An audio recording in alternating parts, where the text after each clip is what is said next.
Okay. Welcome to the stream. I just restarted a stream. I should probably delete that from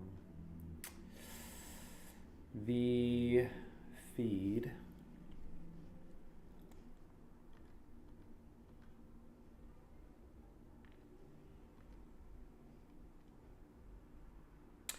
Good morning, good morning. So yeah, yesterday I spent all day doing an animation of over the shoulder, and that was nice.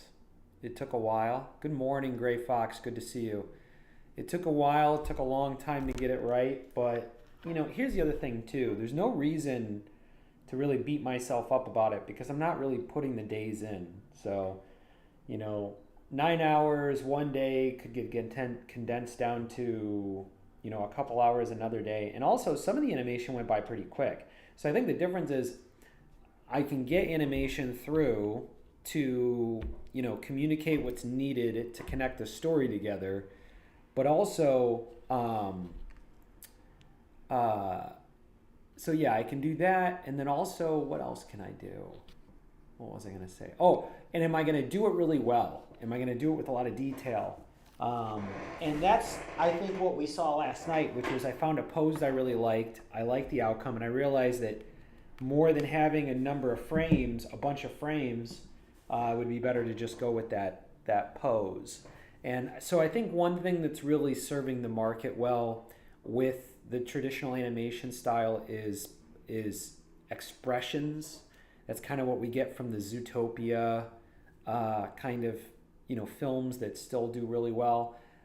Even though they're 3D, they're very simple, rudimentary renders of 3D, very rudimentary level, and so it's not expensive to render them at all. That actually makes them wildly profitable. But the work that they got to put in are two different things: the voice actor performances, which generally you just bring in your talent, and you just spend time with them and give them money for their time, and then you'll cut that up into different opportunities to express what you want in the story. But when it comes to the poses, I think kind of similar to what I had going on last night was like, what subtlety can you do? So you're actually investing probably more time into getting people to get those poses right. And the interesting thing is I think that might be one of the easier things to do. Okay, right before I get started, so you can see here, we got CHONK. He's pleading to Chip. This is going to be kind of similar to yesterday, which is I'm going to put some time into this to kind of get the poses right. But yesterday was just a couple phrases. Chip, Chip. That was like about it. Today, it's a series of phrases that I have here, and I'd like to do... I'd like to do them all in traditional style. He's also waving his hands around. And this is really important, a really important part of the story that I haven't spent a lot of time paying attention to. So today's a pretty important day. If I can get this done, or when I get this done, we will be sitting very pretty in the process of assembling this and ultimately finishing this short. And ultimately finishing the short so that I can return to doing the graphic novel. One thing I've learned about myself is basically when I get really excited and I have a lot of energy for new projects. And so when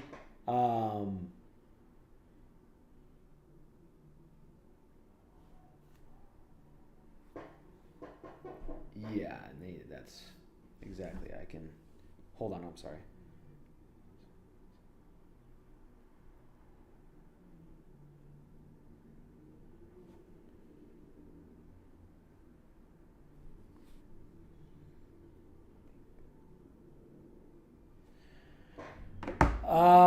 What was I saying? So I was talking about doing better projects, things getting better. Then getting this short done so that I can move on to the graphic novel and really spend more time focusing on getting that done in a complete element. And I would love to do that before summertime. I would like to spend summertime marketing and streaming more, maybe moving on to another short. I'm not really sure. But yeah, I mean, you can only do what you can do today. It's interesting because this was always kind of my dream. So I think it'd be an interesting thing. The most interesting person who could interview with me would probably be the sophomore in high school, maybe, or even the early adult, or even younger, because this is kind of what I've always wanted. And here I am having it, and I can hear like the world outside, but I have to choose to be in here because this is the dream, right? And I live in Chicago, and I live in Little Village, which is what people refer to as a Mexican diaspora. I didn't know what that meant until I moved here, and someone told me. But it's basically like a piece of Mexico. The people who own the property around here, they run it the way they would in Mexico, I suppose. You know, they got to pay taxes here and everything, but it's got that, and everyone here speaks Spanish, so it's an interesting immersion opportunity for me. But my point is, last night I wasn't sure what to do. It was like, okay, I got done. It's Friday night. Maybe I should go out and socialize. And it's interesting because it's like, I'm not where I want to be. So I actually have to sacrifice that evening. Now, what that also means is that, it means I got a full night of sleep, right? A healthy amount of sleep. And then I got up, handled a few errands and things like that. And I got on here about as early as I could. Oh, that reminds me. I got to cut that old stream because that's 30 minutes of nothing. Live. So let's do this one. Delete forever. Yes. I understand I'm deleting this forever. Yes. That is totally fine with me. It's April 11th. Okay, cool. So we started this one off strong. Let me go set up my coffee for later and then take out my chicken to thaw for lunch later so we can really get into this. Oh, you know what would probably be good? Could play some music. Fujo Bear was like, I love the music. He might be telling me like what was missing. You know.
All right, Saturday, let's do it. Let's make some media, baby. Okay. All right, here we are. I'm looking kind of dark, actually. I might want to hit some lights. Looking a little dark boy. Dark boy. Looking a little dark.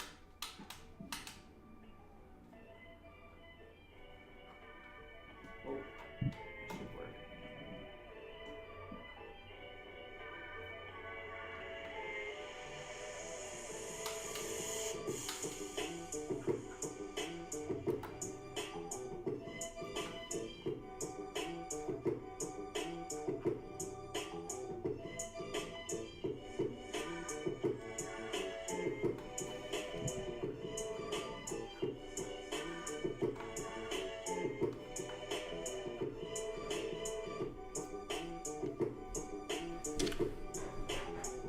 That's better. All right. I don't want to spend all day on that. This is about the animation. Let's see. Should we come across here? Let me tell you something. I'm so happy to have hair. Definitely getting into the age where, yeah. Getting to the age where people lose their hair. Knock on wood. I don't think I have any wood around here. Particle wood.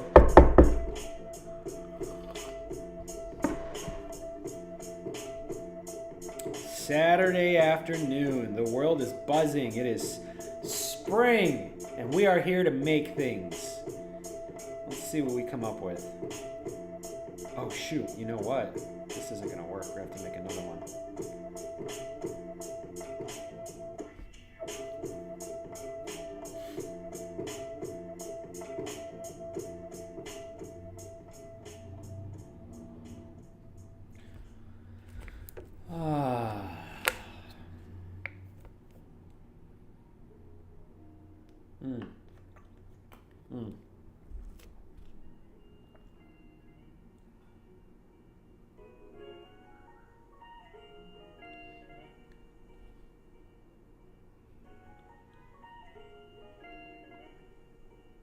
Okay.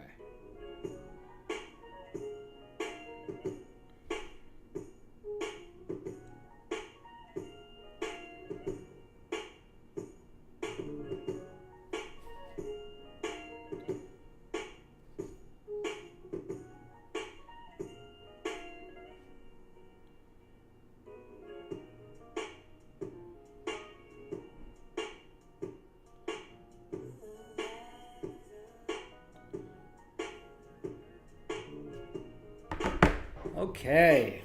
Instagram probably hates that I put a link to another website on their platform, but it's what makes sense to me right now.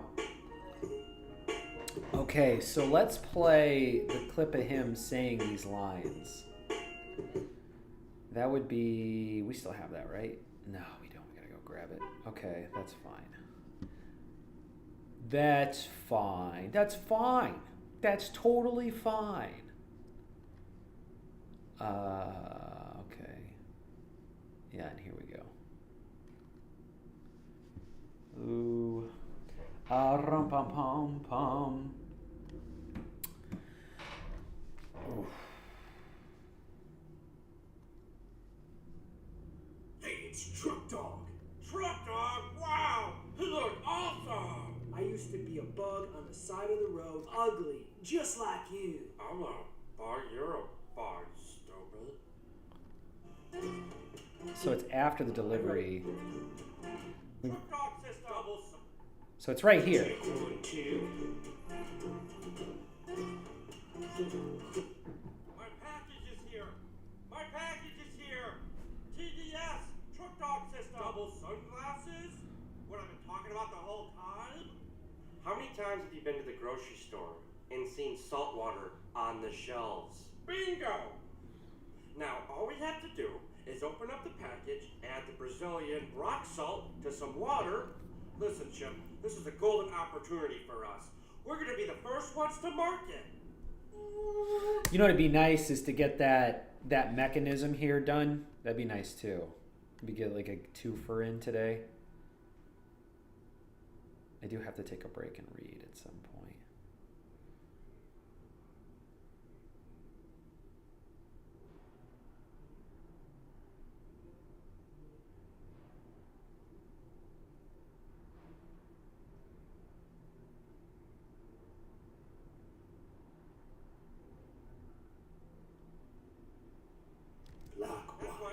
God said I'm the chosen one. I need you to start mixing all of this salt and all of this water together to make salt water. And then we'll be rich and we can continue to live here. What? Before you start, I want you to know I never doubted you once. I was trying to get the army, and I got some forks for the army. I mean, I'm definitely going to join the army. I'm gonna be in the army, so I'll be the general, the greatest general, and then I'll also work in the army. Perhaps I've given you more than you can handle. Let's start with something small. How about you give me that glass of water? Chip, where's the salt I'm water? going to be God, what is this? Is this full of salt? What is wrong with you? You failed me, Chip. Never feel better, Chip. Chips, chips, chips, chips, and chips. Okay. Sure, why not? To me, it's still funny to me after all these playthroughs, so we got to keep doing it. Chip. Chip. Come on, Chip. I just need you to do it for the rest of your life. Chip.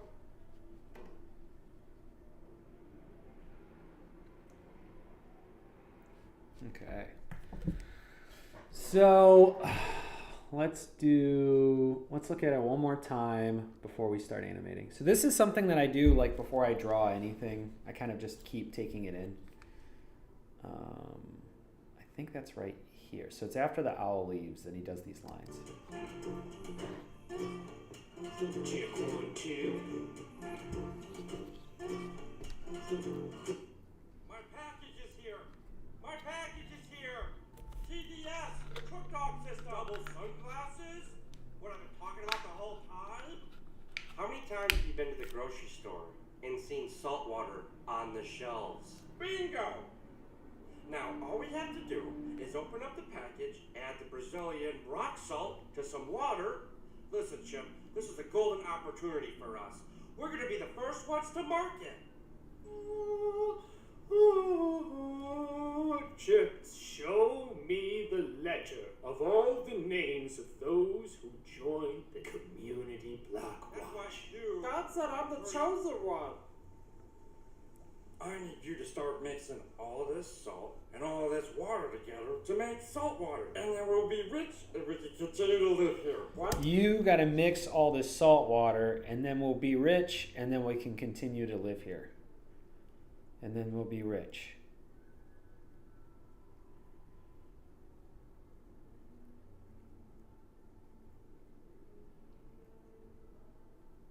I guess that's fine.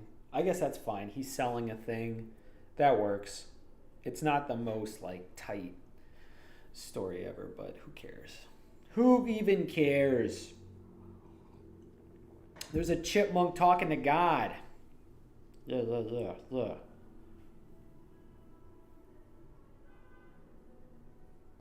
Before you start, I want you to know I never doubted you once. I was trying to get the army, and I got some forks for the army. I mean, I'm definitely going to join the army.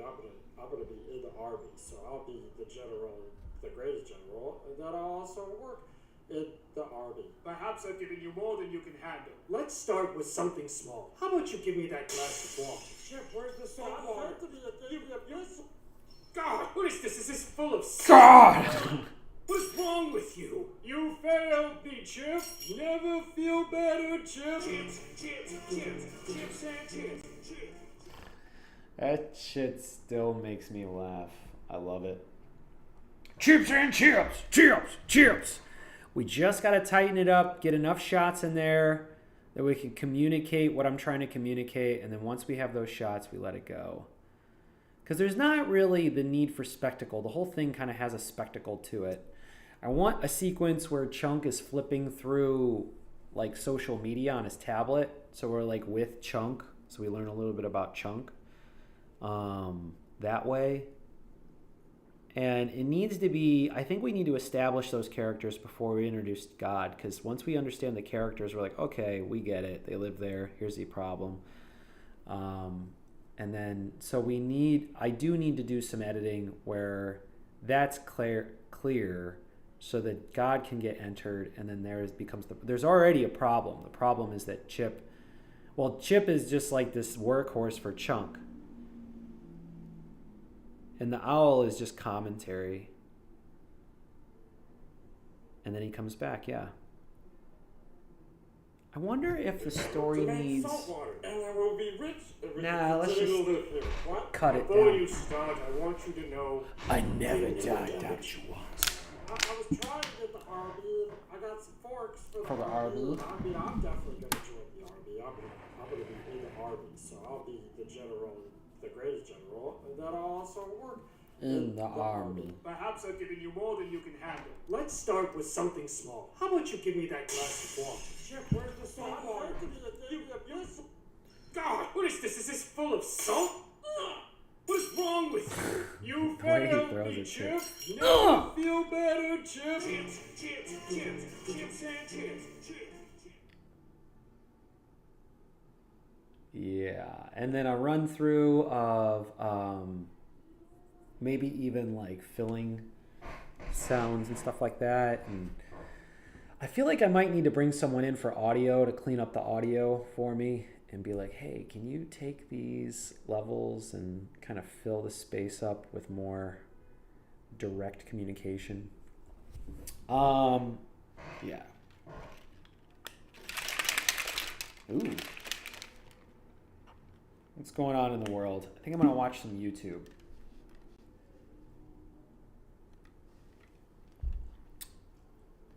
Well, I was supposed to be playing music for everyone. Sorry, guys. I know I'm not a great host, but ultimately I am doing what I'm doing. Let's see what's going on.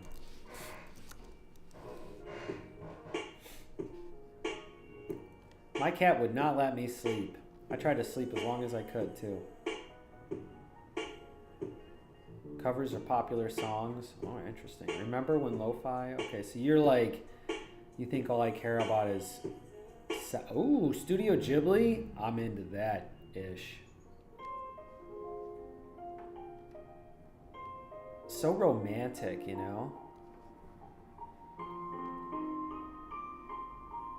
I come from an age of angst, for really no reason at all.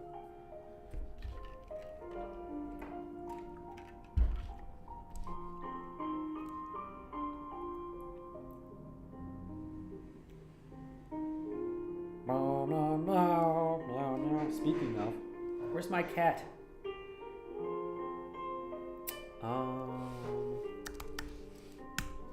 God, I don't even want to look at the news. Oh, look at that. Swisher Sleek is live. Well, what type of pimp sleep with that broke, bitch? Let's tell him Very I'm good question, live. Primo Rice. Can I put him on my live? It's a very great question you have there. Hey, can I put you? I'll ask him if I can put him on my live.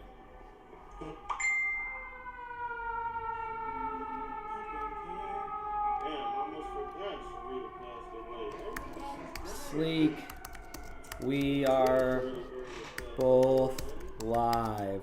Can I put you on my live?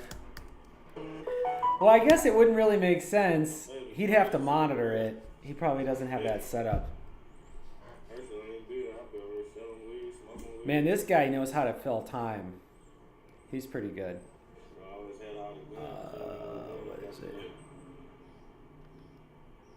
Well, I'm not going to put him on if he doesn't allow it, or if he's not. I don't think it works like that. What up, man? Yeah, put me on there. How you do it? Yeah. Have me on No. Well, I can put you on, but you can't. You need another separate feed. I can put you on, but you'd need a separate feed to monitor what's happening. Essentially, you'd be talking in a vacuum. Bitches going out, money coming in.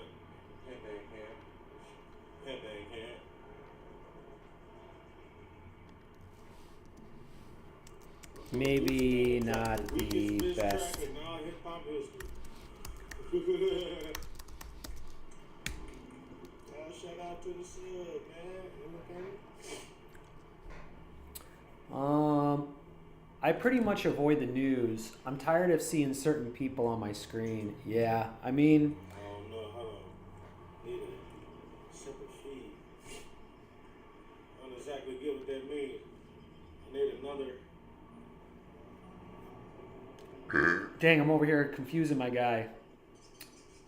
I would love to put him on, but I'm not going to. Yeah, I mean,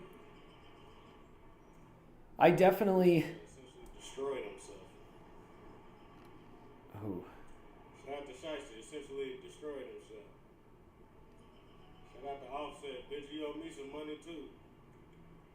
Offset owe me 90,000. Okay. Nigga owe me some money too at this point. Fuck it. Yeah, I like Sleek. I want him to record voices for the animation. I like that guy a lot. Yeah, certain people on the screen. I mean, the thing about, I'm assuming you're talking about Donald Trump. The thing about Donald Trump's approach to this business of politics is the idea that if what he's saying and doing is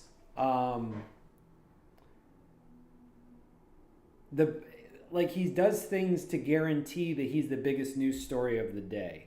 And that's how our media is, through advertising incentives. So he's using that to make sure, but that's how he campaigned. And so now, as the president and as somebody who's been in politics for, I don't know, God, it's 10 years so far. He's got to keep going to make it more and more of a spectacle. And yeah, to a certain extent, you have to get exhausted. And I think we're starting to see a population of people that maybe sometimes you can see too much of something. This happens with famous people. The Donald Trump dynamic has less to do with the output of the horrible things that the presidency does. It has more to do with how captivating is it for a certain number of people who will show up and vote. And that's the really crazy part about it in hindsight. It's like similar to a P.T. Barnum approach, this Barnum and Bailey kind of like promoting a circus, right? Like getting people on the other side of the curtain. And also when they leave the curtain, they go, what was in there? And you're like, yeah, it was crazy. That was a really big snake. It was like a really strange looking lady, or whatever it was. Like, I've never seen anything like it. And so they can say that, and therefore, more people kind of get engaged in it. And so I think the part that gets really exhausting is when it affects human lives, and underestimating the promoter's commitment to continuing doing what makes them successful. So I think in a lot of ways, this is an opportunity for us as human beings to reflect on the incentive systems in our civilization and whether or not those are actually pro-human.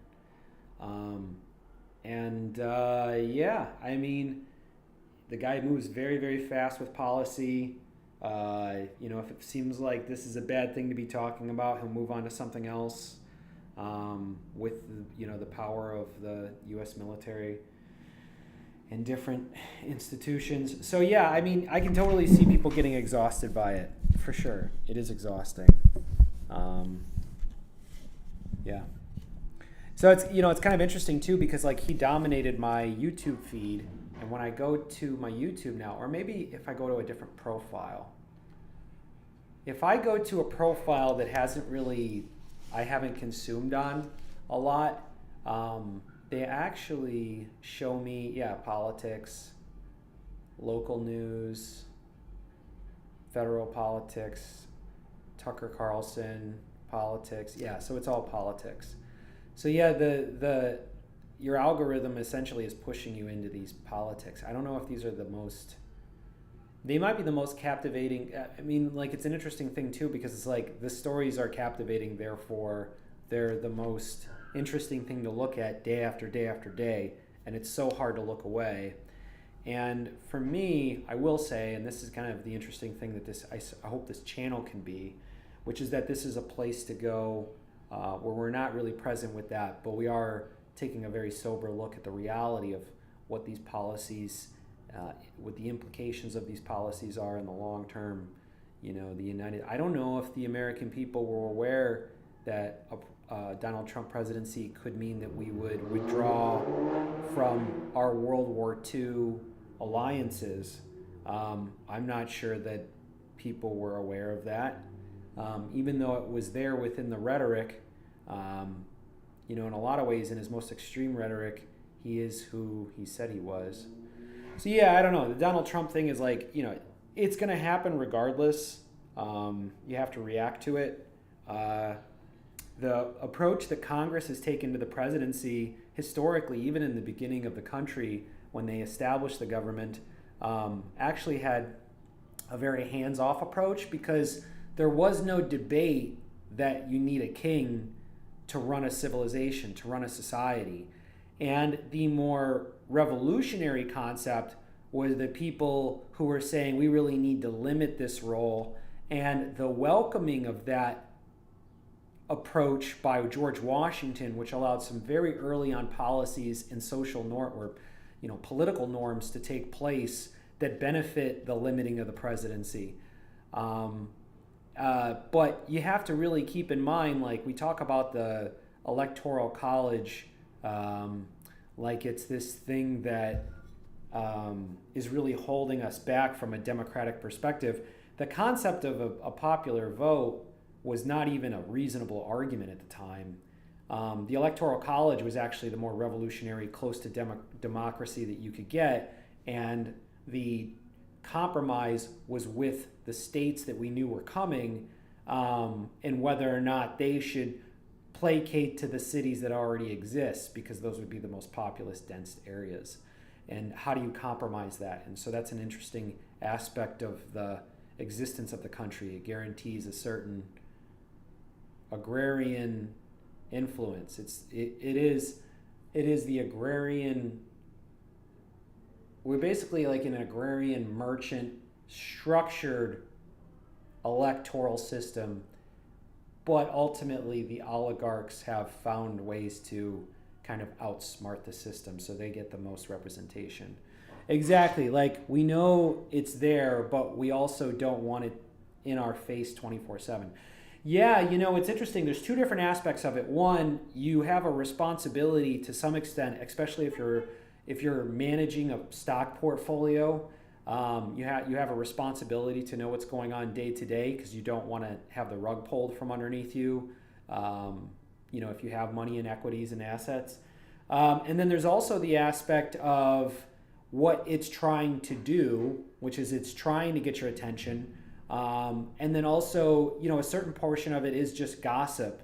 I used to talk a lot of crud about the daily political pundits, because they have to come up with gossip, because you look at a presidency like Obama or George Bush, HW, you see these are really classical national government approaches, which is moving very slowly, trying to be very effective, really paying attention to human psychology and making sure that you don't mess things up and make people uncomfortable. So it moves very, very slow, because not even just that, you also need the consensus of the legislature to back up your ideas. So they're always kind of tiptoeing to the center. Everyone runs for government on an extreme, wins the caucus, or within that extreme, and then they get the general election, they have to move to the center more to get more votes, and then once they get into the government,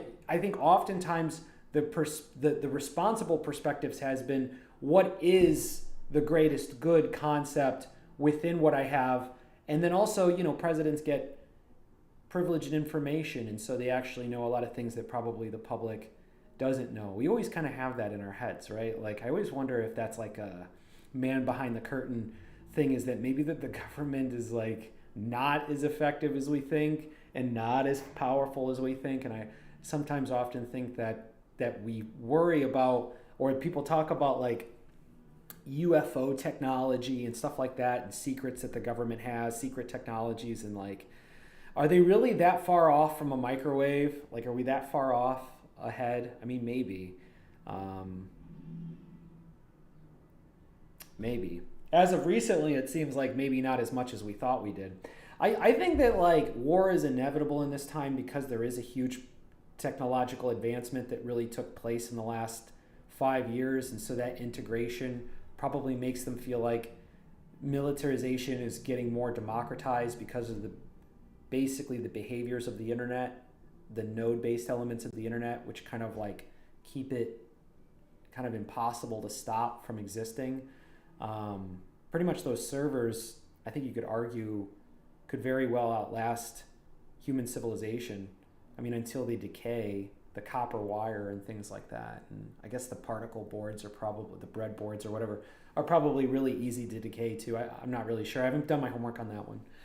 But yeah, you're looking at implications that are going to have lasting effects for a century. And I'm not really sure that people, I mean, this happens, right? Andrew Jackson expanded the government very aggressively in a ways that even the Aristotelian class thought was like kind of guttural, just absolutely telling the Native Americans, you guys got to be gone by this date. And if you're not there, we're going to consider that trespassing, and you'll be, that's a death sentence. And so just literally going out and just annihilating a people, but also saying it's humane because we gave them all this warning. We went out and told them. We gave them documentation. We told them several times, or whatever. I mean, however they handled it back then.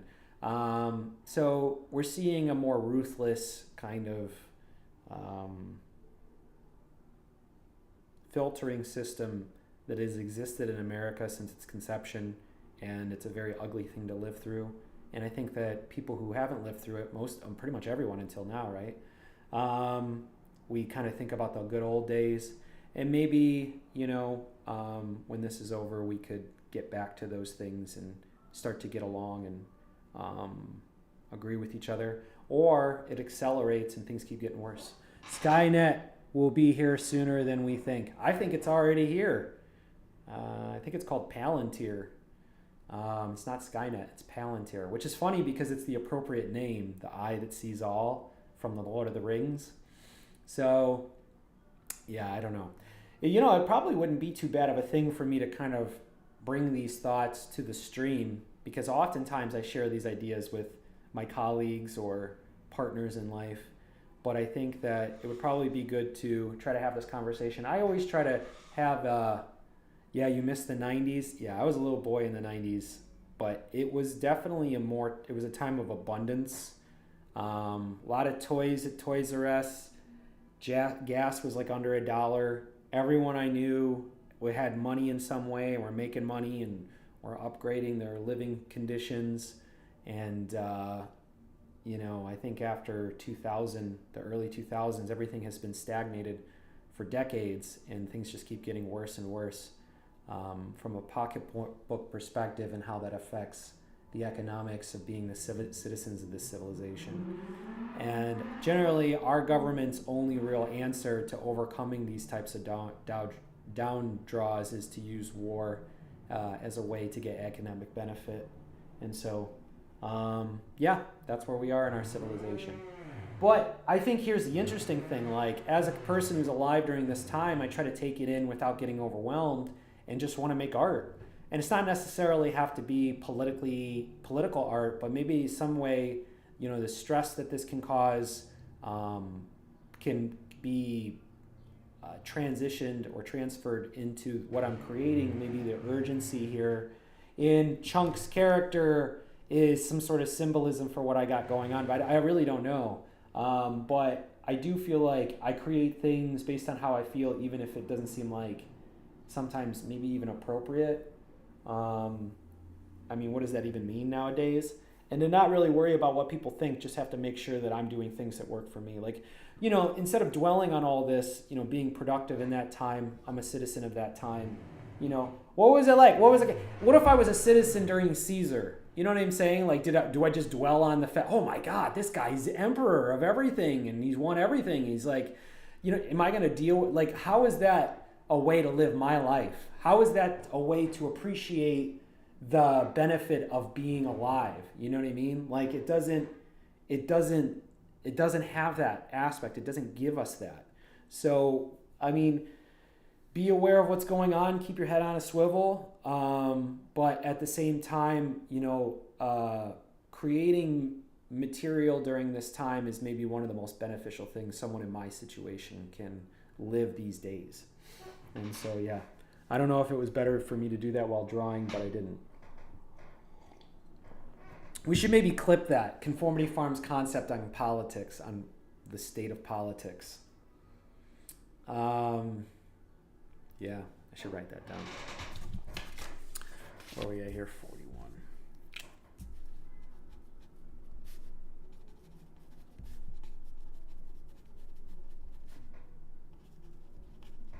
Because, here's the thing, like, I think that, how do I say this? A lot of anxiety comes from not knowing things. So let's say, like, for example, gosh, I don't even know. I'm trying to think of a really good example of maybe even the laws of institutions, like you don't know, or okay, let's say that you're one of the people in this neighborhood who's from, South America, and you came here, things weren't working out where you were at, you were living in disproportionate economic situation, you just undesirable economic situation, and you hear that if you go to the United States, you're not supposed to be there, but you can go there, you can get a job making like, it depends, if you're coming from Venezuela, you're literally making like 1,000 times more than you would at home.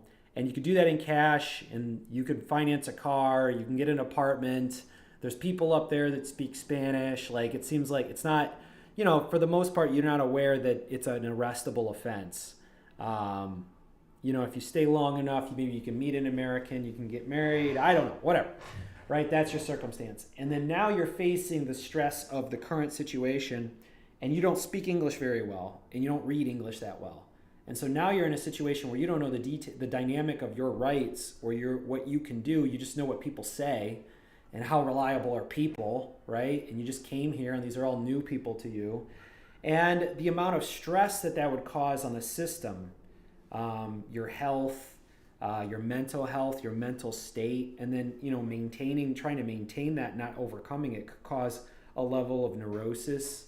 That would be awful, and that stress is the unknown, right? Like, you're not able to confirm your own situation because you don't speak English, and you don't even have time to learn English because you need to work every day, because that's how much working every single day is literally the amount of money that's needed for you to live indoors at night and eat some food and, something like that. I like that you talk about different topics besides art on your stream. It makes the experience more relatable and human. I appreciate that. That's really nice to say. Well, I am human, so I think that to a certain extent it's hard for me to just sit here and draw cartoons all day because I'm human and I'm missing out on the human experience. But I will say, like, the hardest part is when there's no one here to an extent, because I have no one to bounce off of. And I could say certain things out loud like this, which is that there is a contiguous day experience all humans are having, which I would argue probably started during the pandemic, but for many people started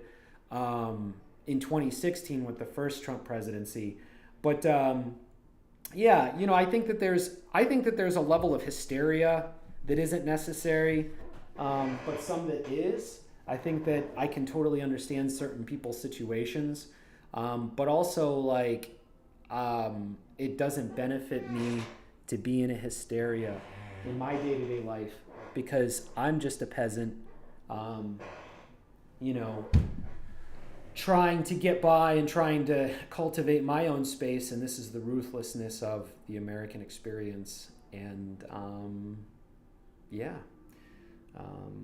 so yeah, I want to have an even-handed approach, because I think that some things are, because also here's the other thing too, is like whether or not the modern president can do what he does is, you know, is the reality isn't sitting amongst the common person within the right context, because our government is based on precedent.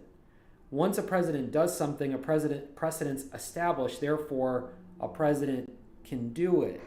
These things didn't really start getting shooken up publicly until the Nixon administration, because a political person could go to the news within, you know, a day and break a story, and Washington had never seen that. Washington, you know, the place where they're practicing these high level decisions. But so that caused, you know, Nixon's responsibility to leave, and I think in a way it kind of corrected the government to some extent. But also, you know, Nixon had said, if the president does it, it's not illegal. And then Frost said, what is that? They made a whole movie over that interaction, that one freaking interaction. They made a feature-length film about it. And here's the reality. Nixon's not wrong. He's just citing an interpretation of the law. And he's not wrong. And the Supreme Court justices have basically vindicated that this presidency, not this current holder of the presidency, but the presidency as written out can only be reined in by Congress. But our current Congress is very ineffective. A lot of them have these kind of crony seats that are picked up around the House of Representatives. I don't have an exact number of what percentage of those politicians are not real politicians, and they're just kind of like, there's a mix between two different things. There's national news politicians, and these are in basically information deserts throughout the United States. These are communities that used to communicate through a local press, like a local newspaper. Well, the printed news no longer is a viable option.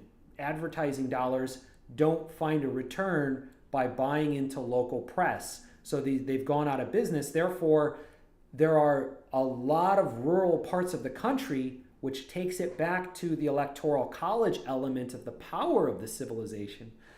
But the electoral college element, which gives the agrarian class these very rural areas that are not as developed to the level that you would get like in a big city with all these different options. The experience of a citizen in those areas is different from an area who's maybe got 200 people and a grain silo and a Walmart and one gas station and one bar, and everyone knows each other, and you know the social dynamics of all of that. You know, like maybe there was a factory and there's not anymore, or maybe there is a factory. You know, they got two options for work, and one high school, one elementary school, or it's all the same. You know, something like that. Those are the communities that are basically, in order to have a dialogue on the news, they got to go to the national news. And for the most part, Fox News wins this narrative out. So you have that influence, and then you have, you know, maybe it's not always Fox News. Maybe it's a small town that is MSNBC, whatever, or whatever the news is. Now you hope that as these generations age, it really turns, I don't want to know if you want to say hope. Actually, I would say it's more of a comparable thing, which is that in my generation, if people are watching or reading Reddit, how's that any different than some sort of group? Now, Fox News is owned by Rupert Murdoch, right? Sky News, the guy from Australia, right? He's very, very old. I'm pretty sure he's still alive. They say his son handles the day-to-day stuff, but he sold Viacom. He sold the entire catalog of Fox, right? So he doesn't own the national Fox. Fox is, I don't know who. I haven't been paying. I really should pay attention to. I would say this time next year I should know. I'll give myself a whole year. That's my problem. I'll give myself a whole year to know something that I should know. I probably should just look it up right now. Who bought up Fox's acquisition? Yeah, let's check it out. You guys want to watch with me? Google.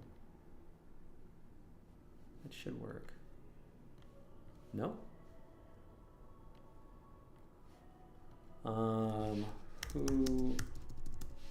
We'll say Rupert Murdoch. It's interesting when you're so big, people literally need to talk about you like you're an institution. Rupert Murdoch sells to Disney. So he sold Fox to Disney. So it's kind of interesting. I think that Walter Elias Disney would probably like Bob Iger, or however, Bob Iger, because he's done a really good job of using the assets of Disney to acquire these catalogs. Because moving forward in a place like 2026 and moving forward, like the only people who are going to benefit from any sort of model would be the ones who are holding a catalog. People are not acquiring hardware. Yeah, I guess hardware. Like people aren't storing their favorite stuff. Maybe they should though. Like, you know, I wouldn't mind having a copy of like a movie like The Matrix. What's another movie that just Dumb and Dumber? That's another one. Like those two just bring me joy.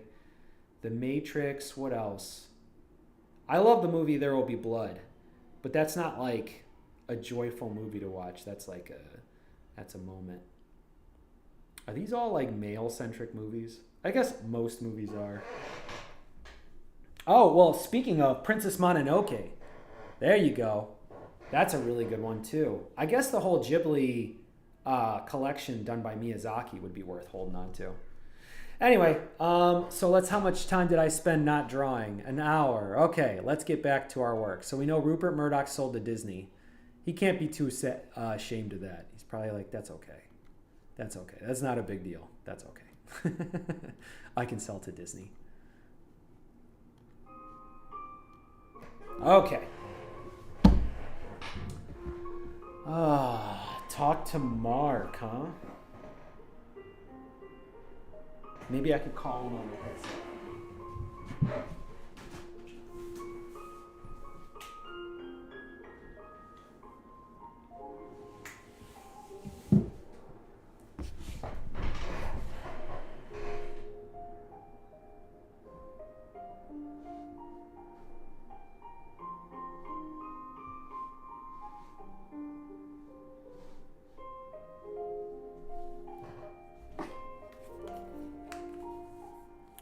Okay.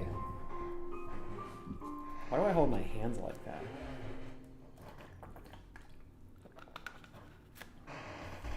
Yo, what are you doing?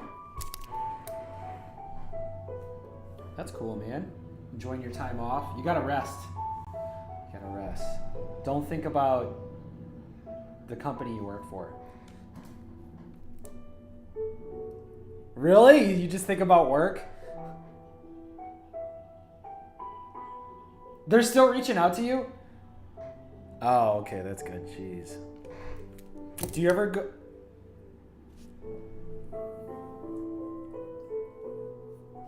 Yeah, exactly. Do you ever do your work while you're dreaming? I was about to say on stream. Oh, just to let you know, I'm on stream right now, but you're in my headset, so no one can hear you. I actually just went on a rant for about 30 minutes about politics on the stream, and it was pretty good. I'm gonna have to clip it. That was one time when I was on the lab, we were talking about politics, and it was the biggest crowd that I'd ever assembled. And it only lasted about 35 minutes.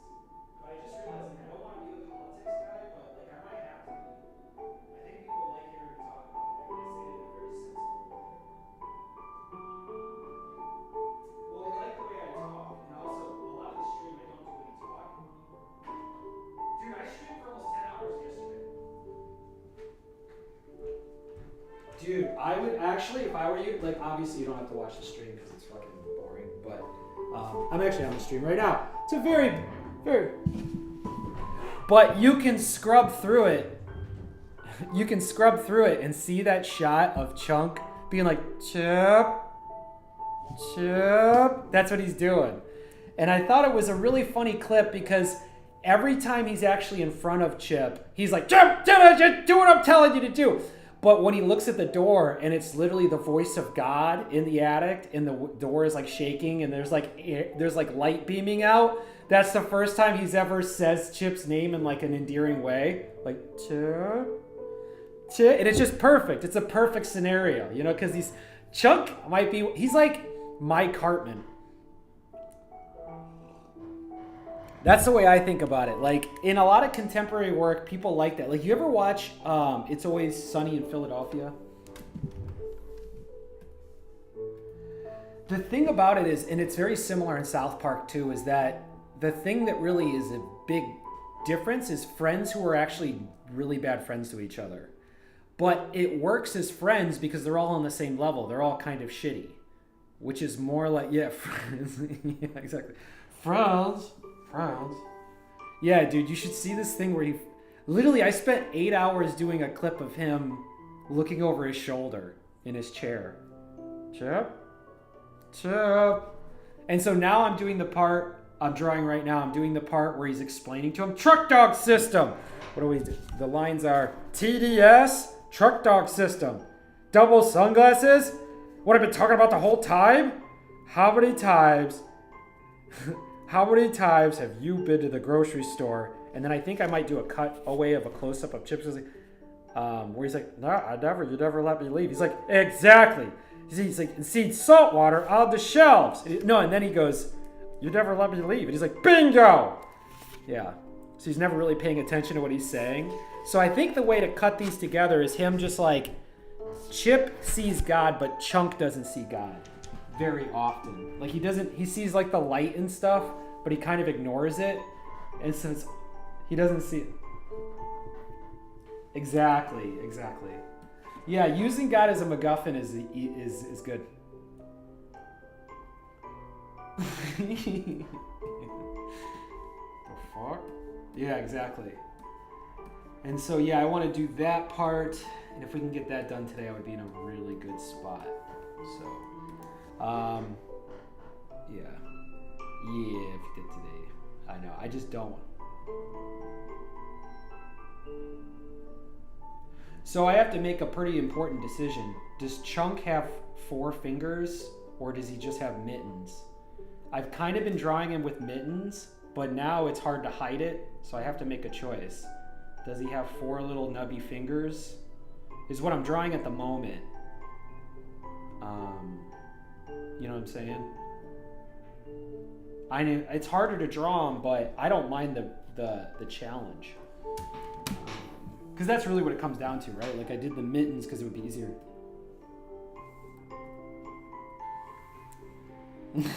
He kind of is a blob. He's a blob as much as I can make him one.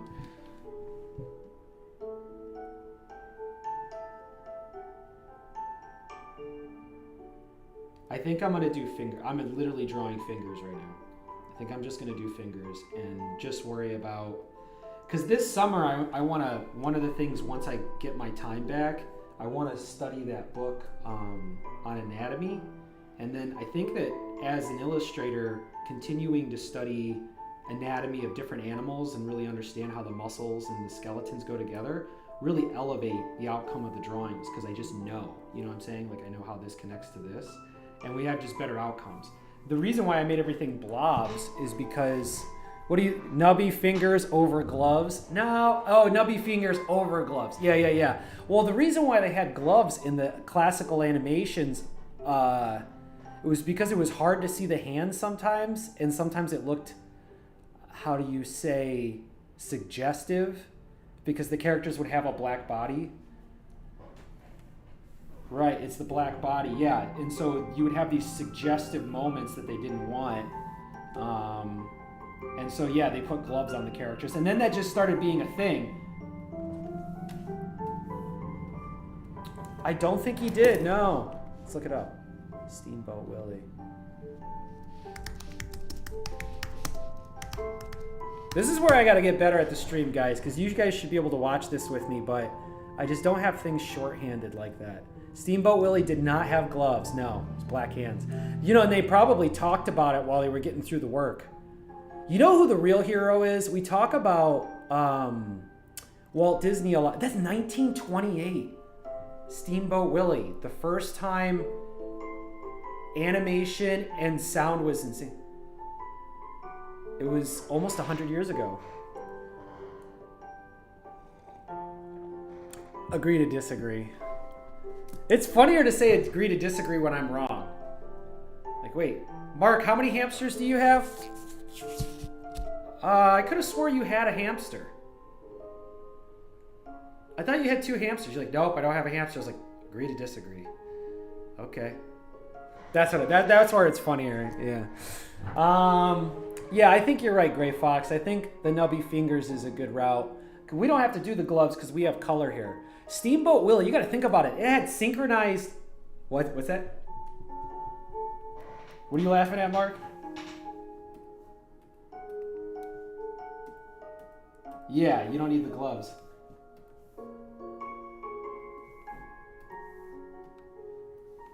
Exactly. Well, sometimes just a black square and a white square. That's all they had. You know what's kind of crazy too is like because film's so accurate, there are some like really incredible old films that exist. I haven't really spent enough time like combing through them, but I do look forward to trying to get through the classics. No, but I was gonna say, and I want to say this on the stream officially, like I am not a Walter Elias Disney hater. Also, if you say something like that, you'd also have to say to some extent, I'm not a Thomas Edison hater, but I kind of am. So, like, I think that there are elements of Walt Disney that are similar to Thomas Edison, but to Thomas Edison, see, Mark, this is where you got to be on the stream.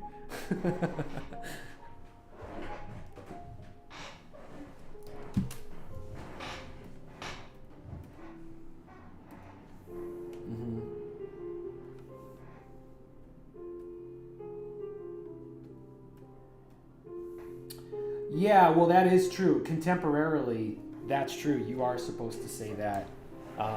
So my buddy Mark just made the comment. He said that if you say that you admire Henry Ford, you have to also add the disclaimer that you dislike his anti-Semitism. So do I got to say the same thing with Michael Jackson? I love Thriller. I hate people who rape children. Well, I guess that's not. I don't know if that ever happened. Oh, it did happen with Bill Cosby, so we can go with Cosby. I would say that I was a huge fan of Cosby until he was exposed as a rapist. I don't even think I'm allowed to say that word. I don't think you're allowed to say that on YouTube. My bad, YouTube. No, I won't get canceled, but they might strike. Not a strike, but they'll probably put some sort of something up.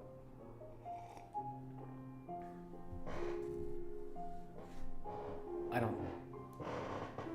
Yeah, but I mean that's their business. If there's anything like let's say for example, because you got to think like Google is in a really bad place as a company fundamentally. 10 years ago, it was ubiquitous with almost like God, right? Like 20 years ago, whatever. Google was like undefeated, untouchable. They literally just anybody grapist. Yeah, thank you. That's what you're supposed to say. Grapist, yeah. But and I actually should have a list up here of words to not say on the stream, which is funny because I can say a lot of profanity. But those other terms you're not allowed to say. But I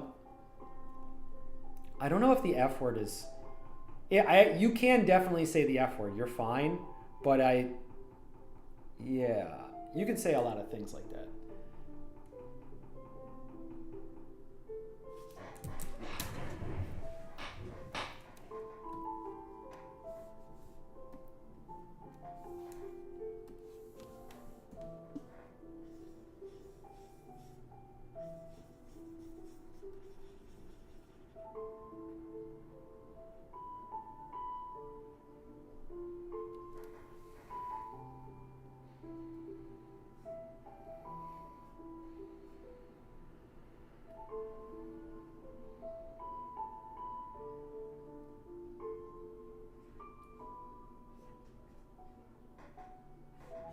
Oh, okay. Well, what year do you think that video was made?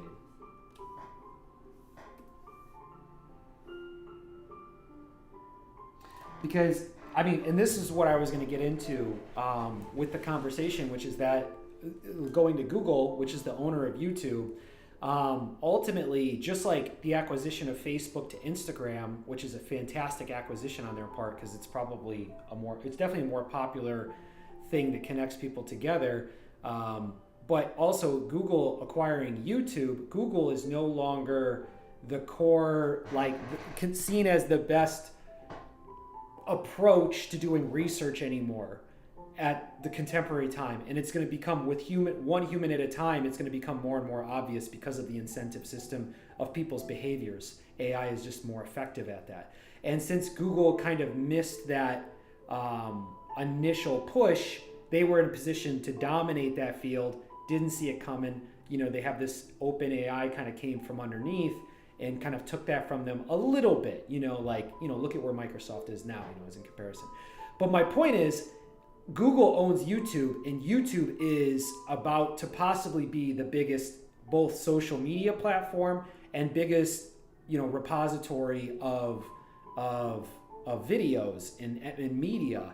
And those two things make it in this very rare place, even moving forward.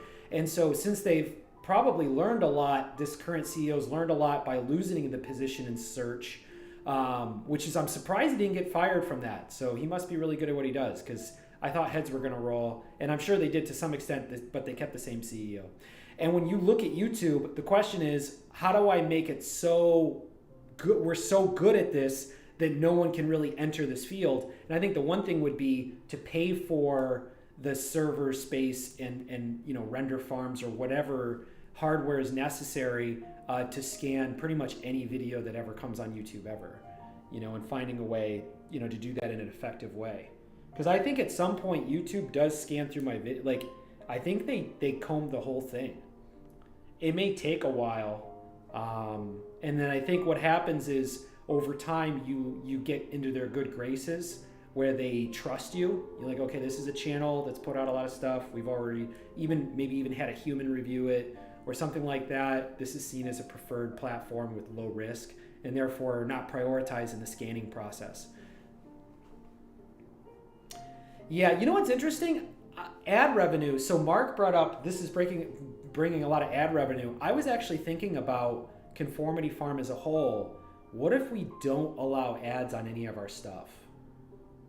What if we just put it out and we don't, because those platforms have never, I've never been paid out from those things. I mean, not that I'm like prolifically putting stuff out there, but like, I feel like I put more in than I take out. Like, I don't know, it's just a thought. I notice they're making a lot of money off of all the effort that I put into putting things on their platform. That makes them super rich. I mean, it's probably almost impossible to quantify the benefit that YouTube has just by existing.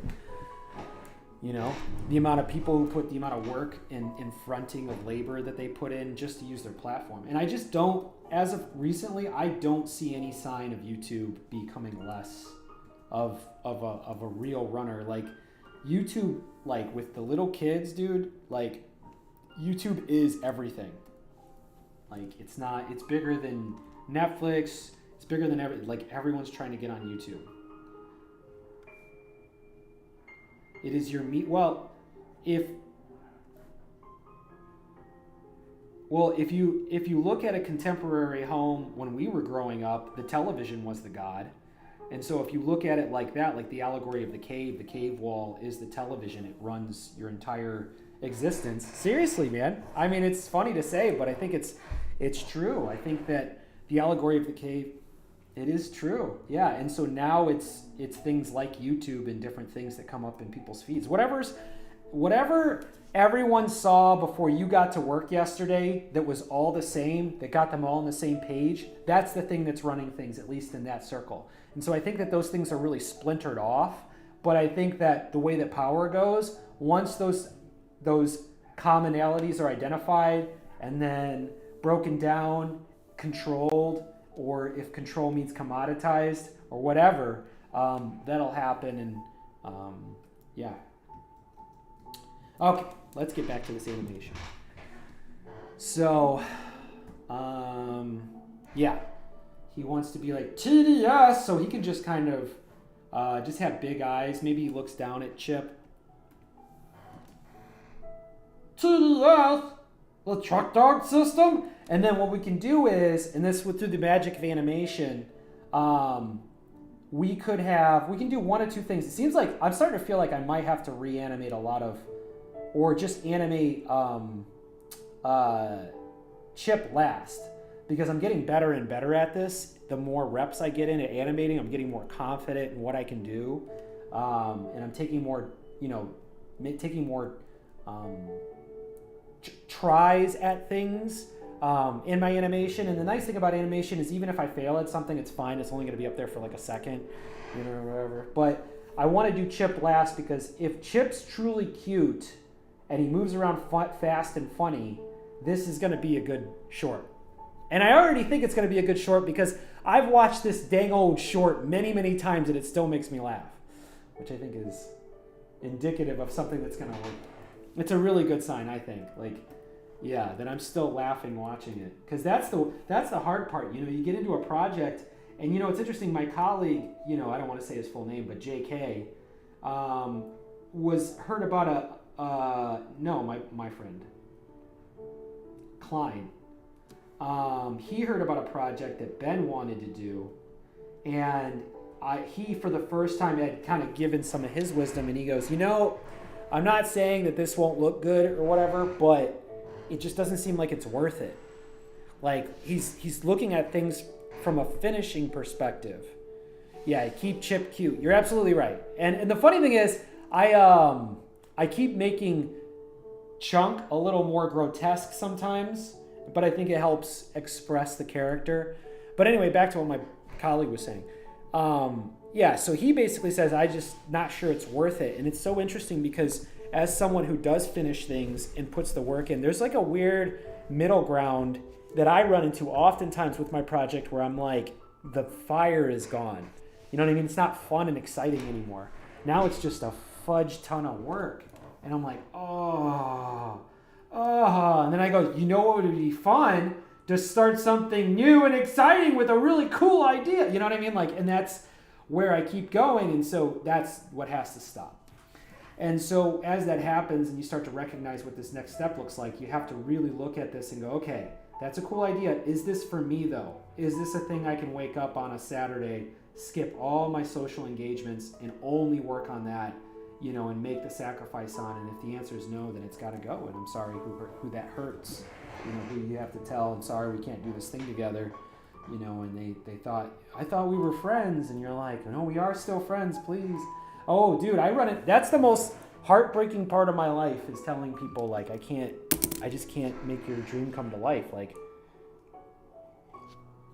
But I think the only remedy for that is to be very prolific. So if I'm just constantly producing things, you're like, well, no, I'm doing my thing. Then you're not a hater. You're just doing your thing. Who can hate on that? But if I'm not getting anything done, I think then people are like, you're literally choosing to do nothing than to do my thing. Then it gets real personal. And it's not personal that way. It's just like I'm choosing how to use my time.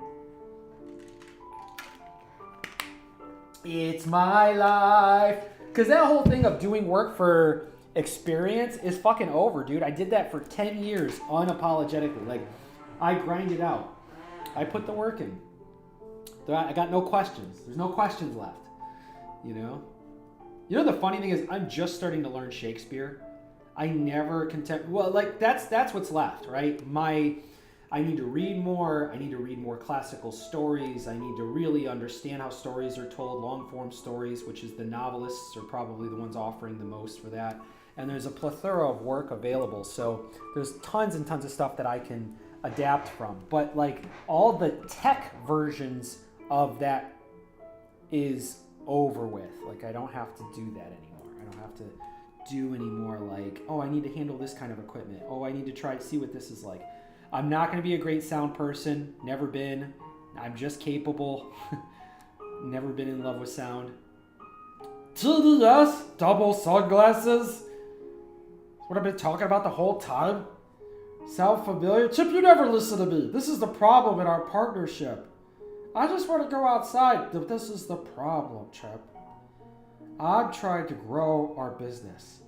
I don't want to be a businessman. Yes, of course you do. You don't know what you want. He just says it to him. Oh,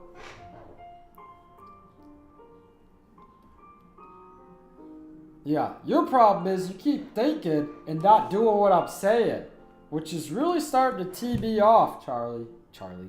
Try to tee me off, Chip. Charlie. Come on, Charlie. Let's cut this then. Come on, Chip. I think the trick to this animation style that I'm doing is doing it like the classical Disney animators, which is finding a great pose to land on, then animating to those poses. Pose, and then just getting, to those spots.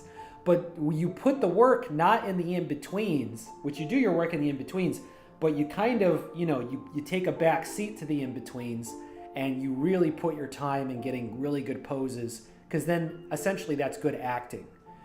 Especially with what's going on right now with AI. Everything AI animates is like a very like it's kind of lacks a soul. So I think that it's just really important to put that into work, because that's what's going to stand out as of now. Before AI just consumes us all. But for now, this is where we're at. This is me. Yeah, knock on wood. I don't have a lot of wood products, I've noticed. Isn't that crazy? Hey, have you put your hours into Minecraft yet? That's pretty irresponsible. You literally got a whole piece of land that you're not tending to. Are you gonna put more time into your Minecraft? Yeah.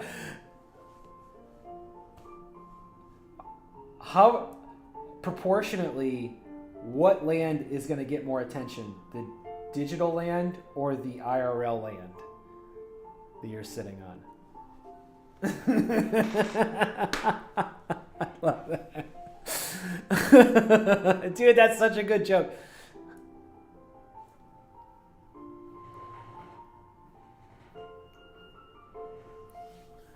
So you're saying it's just not even fun doing it in IRL.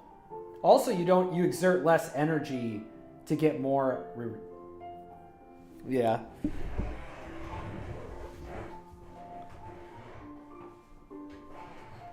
You're gonna have to get married online, and then you're gonna have to start, I gotta sleep with my digital wife. Might sleep with my digital wife, and it's just like Sorry. Yeah, and I yeah.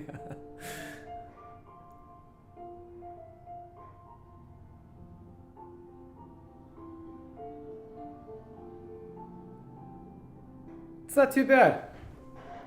Yeah, she actually said it'll save me time. It's kind of nice being married.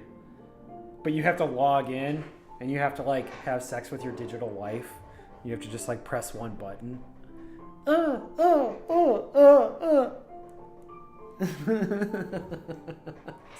dumb. Conformity Farm After Dark. That's what this is. Oh, I got a new subscriber. Hell yeah, dude. Maybe I should preamble every episode with my current concept on, oh no, this guy who just followed me, Cinema Storms. Thank you for the subscribe, buddy. First, I just want to say thank you to everyone for visiting my YouTube channel. I'm a filmmaker. Oh, look, he's another producer. Director, producer, animator, photographer, videographer, YouTuber, gamer. Let me also say I make little short films. I do funny video commentary. Please check out my Mad Video Gamer episodes. I also do live sets, let's play with classic videos.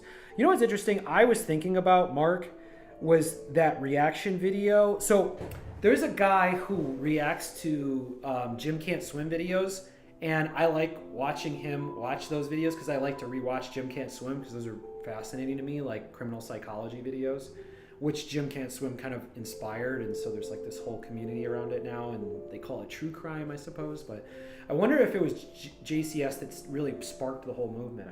I really don't know. But there are certain things that I would like to react to that are really long and are going to take me a long time, and sometimes from an adult responsibility perspective, I'm not sure I want to spend that kind of time. For example, the depositions from the Epstein files. And I've already talked about this before, but Bill Clinton, Hillary Clinton, Les Wexner, and then his executor, also his accountant, I can't remember that guy's name, something Khan. And then there's another guy, but these are really long videos. And so it's well, how do I do a reaction video? Should I do like, hey, at 7 o'clock I'm gonna react? And I don't think that's the way to do it. I think the way to do it is when I'm doing these longer streams, they're gonna take 8 hours or 10 hours, which are, you know, really ingratiated by the algorithm. They like when you do these long out. The long form streamer is ingratiated from the YouTube and Twitch algorithm because they want you to spend a lot of time with people. Those types of streamers get the longest amount of hours of people sitting on the platform, yada, yada, yada. So there's an incentive to that. But I'm streaming. I like it because it doesn't require a bunch of prep. It's very real. I'm still doing it. If you don't like what I do with my time, then, you know, find another place to go. But I'm going to be doing this stuff regardless and finding those people who think this is interesting. But I think that when I'm doing these long streams, the idea would be, oh, shoot, let's just do a reaction video to the Clinton deposition. And here's the thing, if I do 2.5 hours and I'm like, all right, this is boring, I gotta go, I can just cut it. But as long as I recognize that this is now a reaction video, I could just do it live on the stream. Here I am doing my reaction video, and then I can clip it, I can upload it. Conformity Farm reacts to this in a separate, does that make sense? I'm like thinking about how to do these things with the lowest level of effort to an extent. Not for the sake of low effort, but to maximize what we can put out and the benefit we can do to spread awareness on these different platforms. Does that make sense? Fuck it, we'll do it live. I mean, that's exactly what it is. It's doing it live. I mean, that's the way BCSN would do live television. They would just cut it just like that. They had a live feed on a tape, and so we would go to the people who were talking, we would roll tape on top of it, so you had pre-recorded, and it just made sure that this whole production happened, you know, either live or happened, you know, because also live turns into playback too. You know, they might do it live and then play it again later, you know, then you have that element to it. And then you actually have the people who come and show up because it's live.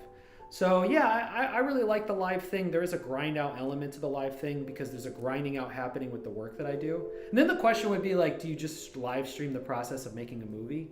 You just put up a camera and go, yeah, we're working on this project. You know the storyline. So, and here's the other thing too. I've noticed a lot of people who watch the stream, I'm not so captivating that they stay on the stream. It's more like, I feel like people, they check in on the progress. Oh, that's where he's at. Because that's the way I would do it. I don't think if someone was like a craftsman at making incredible... Yeah. Or like if there was a person who was a craftsman at making like incredible furniture and I thought it was interesting, I would probably watch him get started. But that's like really boring, right? Like watching him cut off the boards and put it in a lathe, you know, whatever. And then I maybe come back and then just see where he's at in the progress. Or if he's near the end, you might want to watch towards the end. But that's an unavoidable experience for the craftsperson, which is that they're going to have to do the boring stuff, carry the wood in, you know, obviously setting up the stream, you know, measuring things out, you know, making sure it's right. Growing a tree. Yeah. You know what I said yesterday during this stream? I said, I was talking about Corey Wagner deserves a lot of credit for pointing out a lot of my self-sabotage behaviors, but he was always saying like, not only like I'm like the kind of person that all I have to do is just walk down this path to get to what I need, but I'm the person who like literally puts up the roadblock and goes, look at the roadblock, I can't walk past this on the road, like. And it's like, but the thing is, you actually went off the road to go get the roadblock and you actually carried it and went through all the toil of carrying it. So you develop your excuse and then you set it up on both sides. And then like even the top of the roadblock fell down. So I picked it up and put it on. And then I walked on the other side of it and go, yeah, sorry guys, look at that roadblock right there. And they're like, dude, you're the one who put the roadblock there. And you're like, I just say nothing.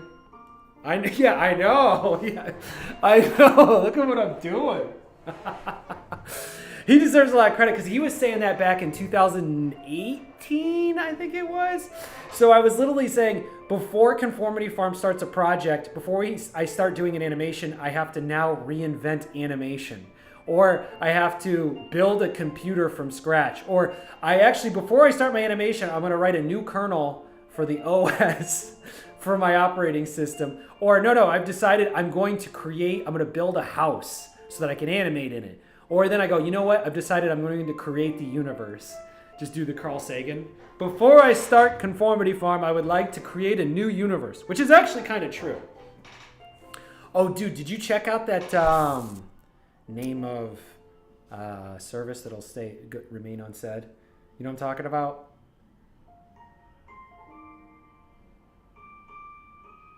Yes, yes. Did you look at it, or you're already familiar with them? You didn't have to.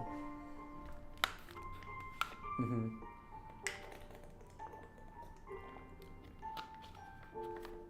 Okay. It was.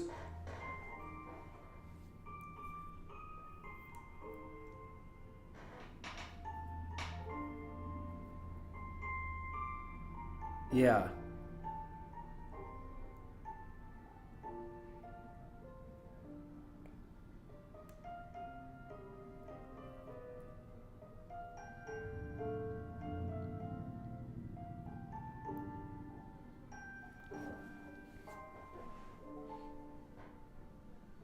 Mm-hmm.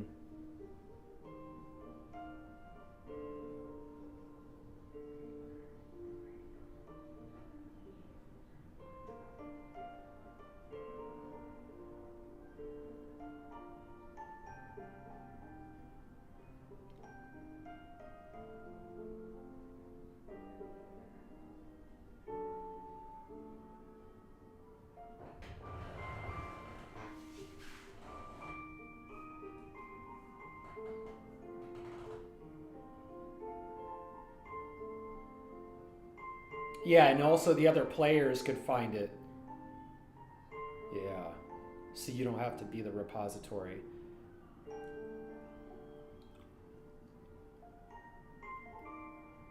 That's pretty cool, man.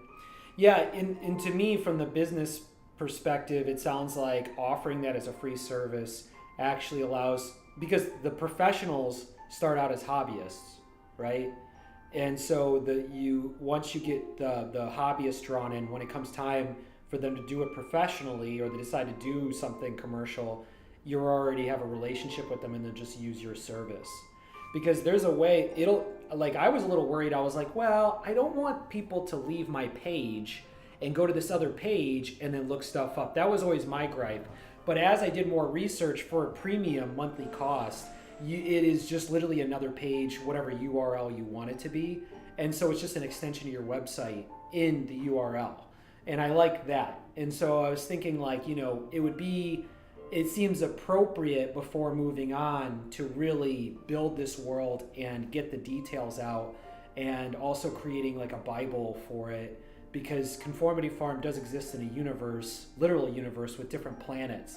And so I think the big question is human Earth the Milky Way galaxy in our universe?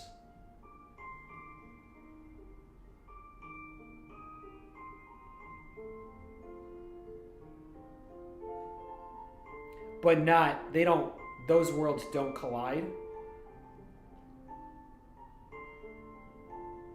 I was thinking they're colliding, right? Because I like the idea that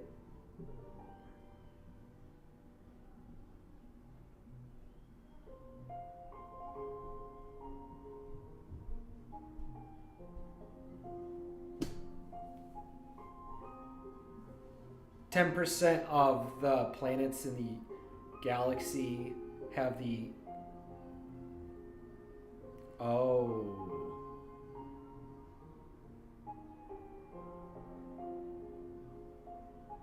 Yeah, sure.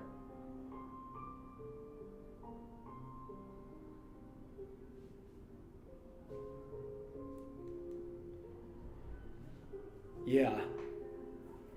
Yeah, well, we know the categories pretty well.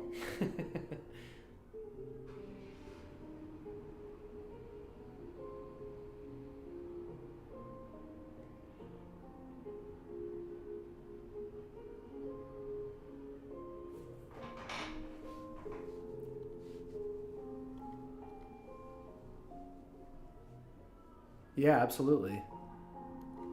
Yeah, it's kind of interesting, like things like the squid, that share very little DNA structure with anything else on the planet, like that they're basically legitimately aliens.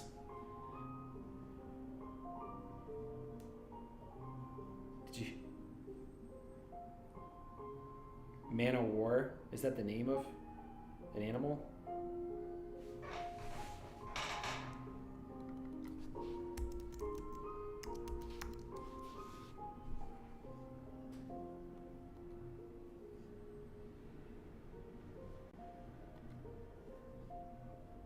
wow.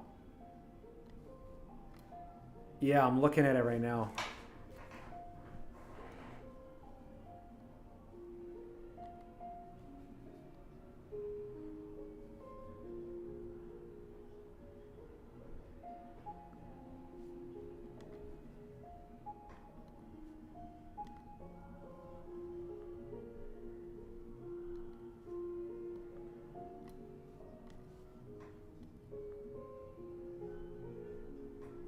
A man of war. So this, let me try to explain this. So this is called a man of war, and this is not one animal. This is an amalgamation of different organisms coming together to be one existence. That's incredible. That's hard to, that I would never touch that.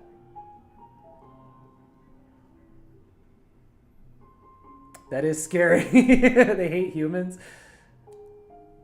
This, is that true?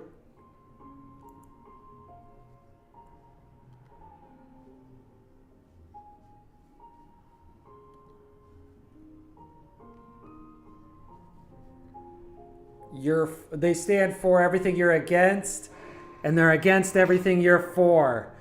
Let me at them. I knew it. Taxonomy. The Portuguese man of war was first described by Carl Linnaeus in the 10th edition of his Systema Naturae under the name Holotheria physalis. Species was moved to genus Facilia by Jean-Baptiste Lamarck in 1801, and the family Facilia. Okay, whatever. Oh wow. Cystonnecta. Oh, geez. Well, here's a breakdown. Gas-filled float plays a role in positive buoyancy used as a sail to catch the wind. That's hilarious. Then gastrozoid feeding polyp is the only zooid that ingests food and also carries out extracellular digestion of prey, lacks a tentacle. Then tentacle papillon, tentacle-bearing polyp, unique to this species, the tentacle is used to capture prey, specializes for nematocyst production. Oh my goodness. Genodendron, compound reproductive structure that is released from the colony when mature, bearing genophores, palpons, jelly polyps, nectophores, and gastrozoids. See above. So it's got these three different types of ooids: reduced necroform, unclear function, jelly polyp. This is so... Hey, Swisher Sleek's on the line.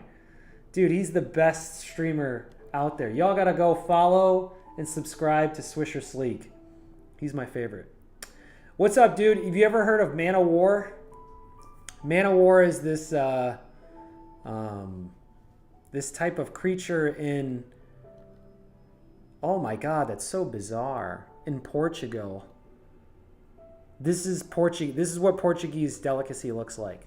No, I'm just kidding. I don't know, how many, are these abundant? Like if I go to Portugal, am I going to run into them? I suppose, right? It's the only thing they serve. This is a delicacy. Yes, this is actually the president of Portugal. Americans know so little about other countries that people would actually believe it. Man of War, stings are painful, stay out of the water. Oh wow, Man of War warning. I wonder if we can, does it just float around like a jellyfish?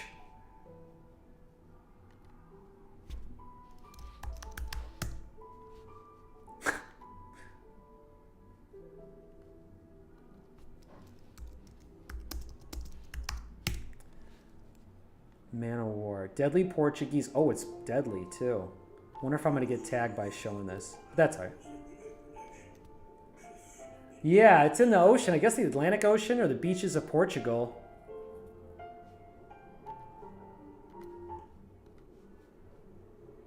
Jellyfish cross entire oceans. Is that who does the voiceover for these things? What's that guy's name? Some can go You know what I'm talking about? across. Come on, Werner Herzog? Isn't that his name? By lucky chance, they encounter a passage. Well, you know, it's interesting how we ended up on this topic was that I was talking about what is it? Edinburgh? Is that who it is? It might be. Yeah, you have to let them know you got to let people pee on you. Otherwise, you're not going to live. So you got to... Here's the thing. If you're going to go ahead and take the risk and be in front of a man of war, you need a full bladder of urine to make sure to save anybody. And you got to do a pre-pee before the sting and then post-pee after the sting. Actually, instead of getting suntan lotion on you, you just got to make sure to cover your body in pee. That's what the Surgeon General told me to say. I want to be very clear. This is all, what is the word? Parody. I'm not a serious person. Wow. These are just jellyfish. So let's get to the man of war. There it is. Oh my God. But among the jellies, and looking somewhat like them, is a rather more complex and sinister creature. Yeah, I bet. Like Wealth of Nations. Look at this thing, dude. Oh my God, it lights up like LED lights.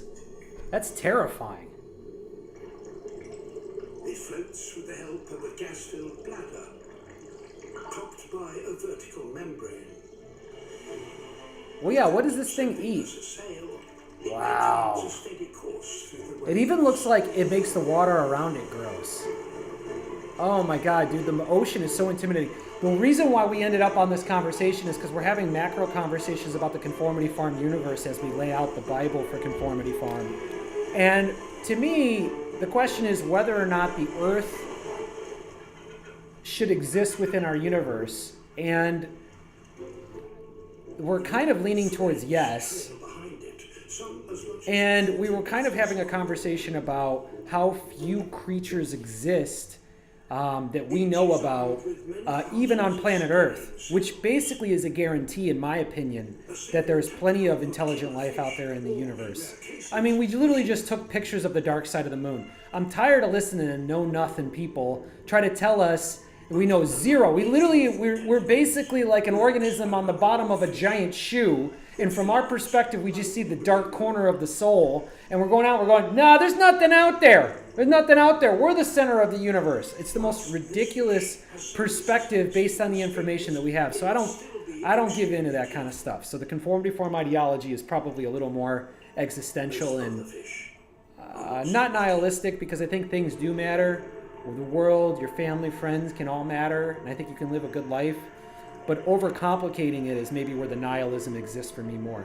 Yeah, either undiscovered or undisclosed. Oh, undisclosed. All right, now we're getting back to what we were saying before, which is that, are there alien bodies being held up? Alien technologies. Oh, look at that. No, Mark, it's literally the man of war is catching a fish right now. That poor fish. Come on, fishy. Get away from him. Let that fishy go, you man of war. Yeah, he never had a chance. So can a man of war just be eating a human?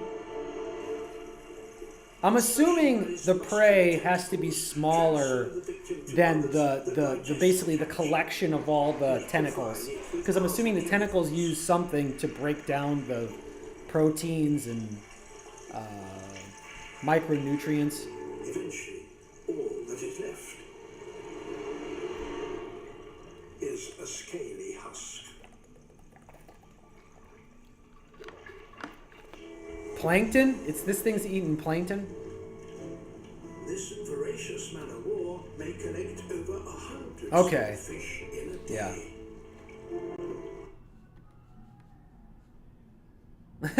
Yeah. The question is, I want to know how many humans a man of war has killed. That's the real question. What's the body count? What's the body count on Man of War? Dude, that shit, it's a shit ton of tentacles. Absolutely, dude. It's never zero. Here's the other thing, too. As I run for president, no one wants to talk about, you people talk about the war with Iran. I want to talk about Man of War, okay? Who's going to stop Man of War? Well, they haven't killed any humans. Yeah, not yet. And you know what? It's because our country, our military has been keeping us safe. There's a lot of Man of War attacks that the people never hear about because we foiled them ahead of time. You don't realize it. The U.S. military is very influential. No one can touch the waters of the U.S. military, right? No Navy can compete with the U.S. military. But you know who can? Aquatic life that is more apt to the aquatic life than Americans are. I feel like I'm ready to be Pete Hegseth already. I am Pete Hegseth. And this president is willing to do whatever it takes to stop the Man of War. Okay? Just because you're safe at home and you experience the safety and beauty of the American experience and the lusciousness of a chai latte from Starbucks, we are on the other side of the enemy line handing the asses to the Man of War. I haven't seen a Man of War. You know what? You elect the other side, you're gonna have Man of War coming over the border. Yeah. We would like to say I've never actually seen a Man of War inside of the country. Where are they? You're welcome. That's the answer. You're welcome. You're not willing to do what it takes to stop the Man of War from coming up to our shores and illegally voting in our elections. That's what I'm saying. The question, if Sleepy Joe was here running things, there would be Man of War would be the majority in this country. I'm telling you, people say things. People say things and it's true. And I'm the only one willing to do it.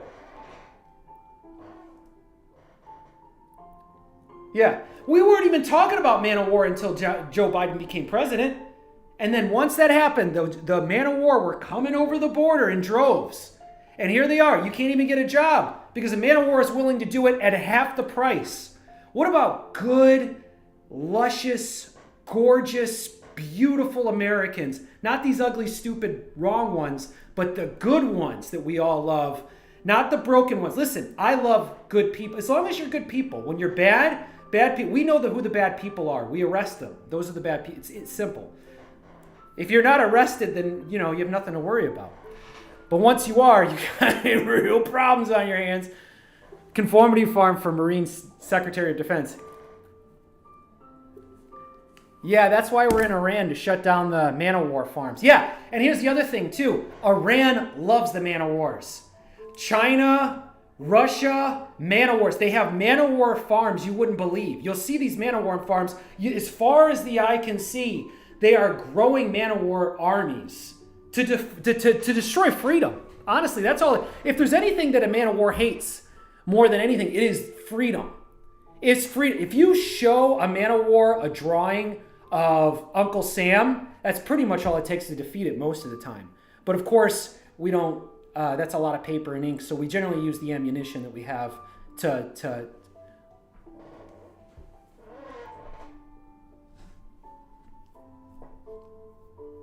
yeah. What is the Man of War's top? What is the Achilles heel of the Man of War? Peace. And that's all we want in America is peace. That's the thing. That's all we want in America. If people just did what we said, we would just have peace. We want peace more than anyone. Just do what we say. You know what I mean? Give us your resources at a very cheap price and do what we say. I don't understand how this is even complicated. This is one thing we need to make sure is that the Man of War doesn't get their hands on a nuclear weapon. That's the one promise I will make here on my stream. I will do whatever it takes. And here's the other thing too. The other idiots who are running against my stream, they literally would give the Man of War the nuclear weapon. They'd be like, here it is. Oh, whoops. Yeah, here's how to do it. Here's a step-by-step process. Of all the genius of America, yeah, that's the American way. And we'll bring the Man of War. They'll love it. They'll love the freedom. Man of War will finally start to see it our way. They'll start working at Starbucks and McDonald's. There'll be every other shop. McDonald's, Starbucks, McDonald's, Starbucks. You know what I mean? Like freedom, right? That's what freedom looks like. And whatever resource they have, they'll give it to us at a whatever it is, rubber or whatever. What's a Man of War going to do with rubber? Who cares? Gold? What's a Man of War going to do with gold? You know what I mean?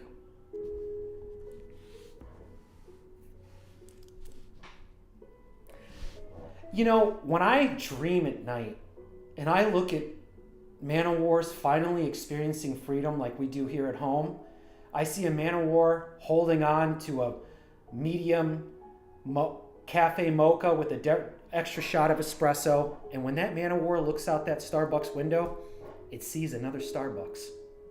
And at that point, the Man of War will know truly what it's like to have freedom. You know, the freedom to spend $8 on a coffee in a neighborhood that needs food, in a food desert. But we don't prioritize the food desert because, anyway, moving on.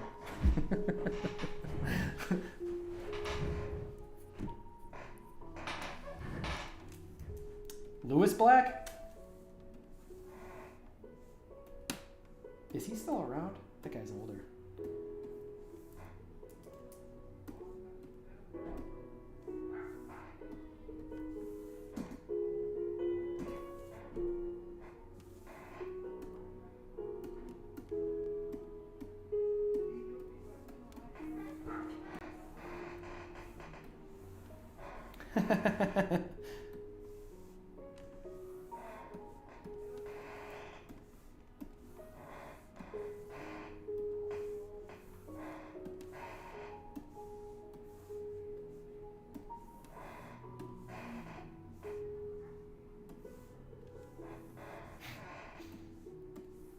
Yeah, Lewis Black, his whole bit is that he's just this angry guy, you know? It's kind of what Bill Burr does. Bill Burr is an angry guy comic. You know what really grinds my gears? You know what really upsets me? You know what? What the hell's up with all these drive-thrus, huh? Go inside and wait for your burger. I think how long? Don't be upset at how unhealthy it is to make your burger in 30 seconds, huh? You know what I mean? Or like his thing was always like he's pro-business, so he'll be like, what? He's like, no. There was some lady who, I think she sued McDonald's because she said that McDonald's made her fat, and it was like, what do you think they were doing there? I mean, this is like, I'm literally lifting his bit. Want popularity? Buy viewers on Streamboo. Remove the space. Streamboo. Wouldn't that be something? Just somebody, just like people that I don't know. Well, I guess like people who don't care about the stream commenting on the stream. Yeah, that's my dream. Or we could just build a community organically. Ooh, I gotta stay off Instagram. Man, oh. Yeah, I caught myself going on Instagram. It's very distracting. Also, I got this Restream logo they got on my stream. I don't like that. I wonder how much money they want from me to stop doing that. So the one thing I like, if I could get a computer to separate the stream from what I'm doing, I could loop the animation that I'm working on as I'm doing other things. But because it's the same computer, anytime I take the cursor and engage a different window, YouTube, just too many programs at once. Photoshop, I'm not engaging Photoshop anymore, so it's not going to play through the animation. So separating those things would be beneficial. Oh yeah, that's definitely a sleepy squirrel. Yeah, so you know what I'm saying, Mark? So I could have a loop of what's going on in the animation, and that can kind of be a distracting aspect of filling time. I think the other thing too, having the second camera on is really good, having a second point of view, because I need to keep doing things to kind of make up for the fact that I don't fill all my time up. I'm not Swish or Sleek. Dude, Sleek will fill the whole thing up. He'll just talk the whole time, man. He knows how to fill time. And one thing is you could talk about what's going on in the world or whatever. That's one way to fill time for these long form stuff. Because I can't just keep saying the same ideas all over and over again. So the only other thing I could do is read prolifically, study up, and stuff like that. And so your output is equal to your input, then I could keep up with it. But like someone like Howard Stern or like Joe Rogan, these guys who do 3-4 hours and they don't miss a day, like that's absurd. And I'm under the impression that Joe Rogan will record back to back to back podcasts. And here's the other thing too, like sometimes I'll meet people who want to be famous and I'm like, just create a 3-hour podcast and put it out regularly. And they're just kind of looking at me and I'm like, I'm telling you, you will literally separate yourself from a vast majority of the people out there. If you can do long form, there are not enough people in that avenue. And then I think people start to realize, they're like, well, I don't want to work that hard. It's interesting. Warren Buffett says, and he sticks to this, and Warren Buffett's words have always been good historically. And he says, people ask me, how do you become a billionaire? He's like, I'll tell you how to become a billionaire, but I know you're not going to do it. And they're like, no, tell me, what is it? What do I got to do? And he says, read 500 pages a day. If you read 500 pages a day, you will eventually become, and people just don't do it. Yeah, Joe Rogan goes crazy. Yeah, but I'm talking about his work ethic, man. Like, that is crazy, dude. Like, the reason why I ran into Joe Rogan was because there was a point in my life where I was commuting from Toledo, Ohio to Chicago twice a week. Well, yeah, twice. So there and back twice. So there and back 2 times both ways, right? And I was going to school full time at the city colleges in Chicago. Then I would go back and work on local television in Toledo, Ohio, because that's a job that I had, And the bus ride between those 2 locations is 4.5 hours because the driver gets a half-hour break. So we stop at a rest stop on the way, which is, yeah, I don't think it's unions. Well, that's $250 million. I would be doing back-to-back streams too. Well, that's the thing, Gray Fox. I'm so glad that you brought that up, Gray Fox, because I don't know if he's got 250 million. I thought he got 100 million from Spotify, but regardless, at that point, it's all, crazy numbers once you get into those numbers. But it's not necessarily that. Like, how many seasons, if you will, if you look at every year of work as a season, seasons of Joe Rogan are like almost unwatchable. I bet the first 3 or 4 years of Joe Rogan is pretty much unwatchable in comparison. And for him to continue to do it, and when he was doing it, how absurd it was. Like, I remember going to LA to go visit a bunch of people that I went to high school with. And I want to say the kids' names for Mark's sake, but I'm just not going to do it. But the guy who said you play drummer like a robot, Mark, I was literally in his apartment, and this is 2012 or 2013. And I was with that kid at his apartment that he was sharing with someone else, and he was mining Bitcoin. And I remember looking at him with all the confidence in the world and thought, you are the fucking dumbest person in the world. Like, why would you... There's no way he is, because he, there was the first big pop-off was $100. The second big pop-off was like $1,400, and those had like half a decade in between. So there's just no way he's going to hold on to it. You know what I mean? Like, he doesn't have the wealth to afford it. If your asset that was worth like 50 cents is now worth $100, you're not going to hold on to that. You know what I'm saying? Like, that's the payout you're getting, is the ability to hold on to it when it went up to $1,400, then dropped to $750. Then it went up to like $3,000 and then dropped down to $800 again. Like, you need to have the discipline to see it through. For the people who are holding on to Bitcoin, who bought thousands of Bitcoins at 13 cents, and now they're basically essentially billionaires, those people, that kind of mentality is what's getting paid back. Damn, he was way ahead of the game. Yeah, well, that's the thing. The game is inside of your intuition. I'm always trying to tell this to Sleek. Well, that's not true. I'm just saying that to be dramatic. I'm always trying to talk to Sleek. But, bro, no one can fill time like Sleek. We should get him on this pod. The pod. Anyway, back to what I was saying.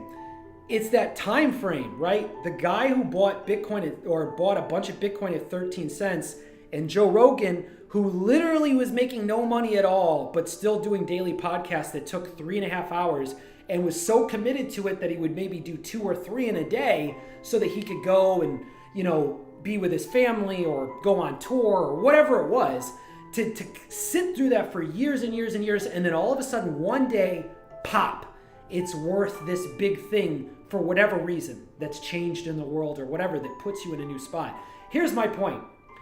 Don't spend time chasing waves. You'll always be at the end of the wave. You're better off sitting in still water, building your surfboard, and getting your balance so that when the wave comes underneath you, you can catch the wave. That's the real way to do it. Otherwise, you're always chasing these things that other people are doing. Like, it has been very exciting to look at YouTube and YouTubers and vloggers and stuff like that, but that's not where my heart is telling people what I'm doing every day. But my compromise is doing the stream. I am going to sit here every day and work on Conformity Farm, you know what I mean? Like, and I have things to say. So, yeah, and I think the long form works. I mean, we've already been streaming 2 hours, you know? And so, you know, I think this is a superior platform. And, you know, I can improve it as much as I can. Sometimes I'm quiet. Sometimes we play. I mean, essentially, I'm playing baby music. I don't know what. I'm really sorry, guys. There's no way this is the music you guys want to hear. Yeah. I don't know. What should we do? What kind of music? 1950s. Are you watching the stream? Yeah. Oh, okay. Damn, ahead of the game. Yeah, for sure, for sure. Yeah, so now we gotta get some work done with I guess you can't feel too bad. I've been talking to people for a little while. But yeah. Where are we at here? 2 hours. One thing I will say though, since we're on the topic of long form streaming, I do have some opinions on it, and I think this is probably a good time to talk about those things. One thing in particular is that the reason why I like, there's two types of interviews I really like for people that I might be interested in hearing talk. It would be, let's take this off the stream, sorry. It would be Howard Stern interviews and Joe Rogan interviews. Howard Stern interviews because Howard Stern traditionally, not anymore, but traditionally was always willing to ask like the question that no one else was willing to ask.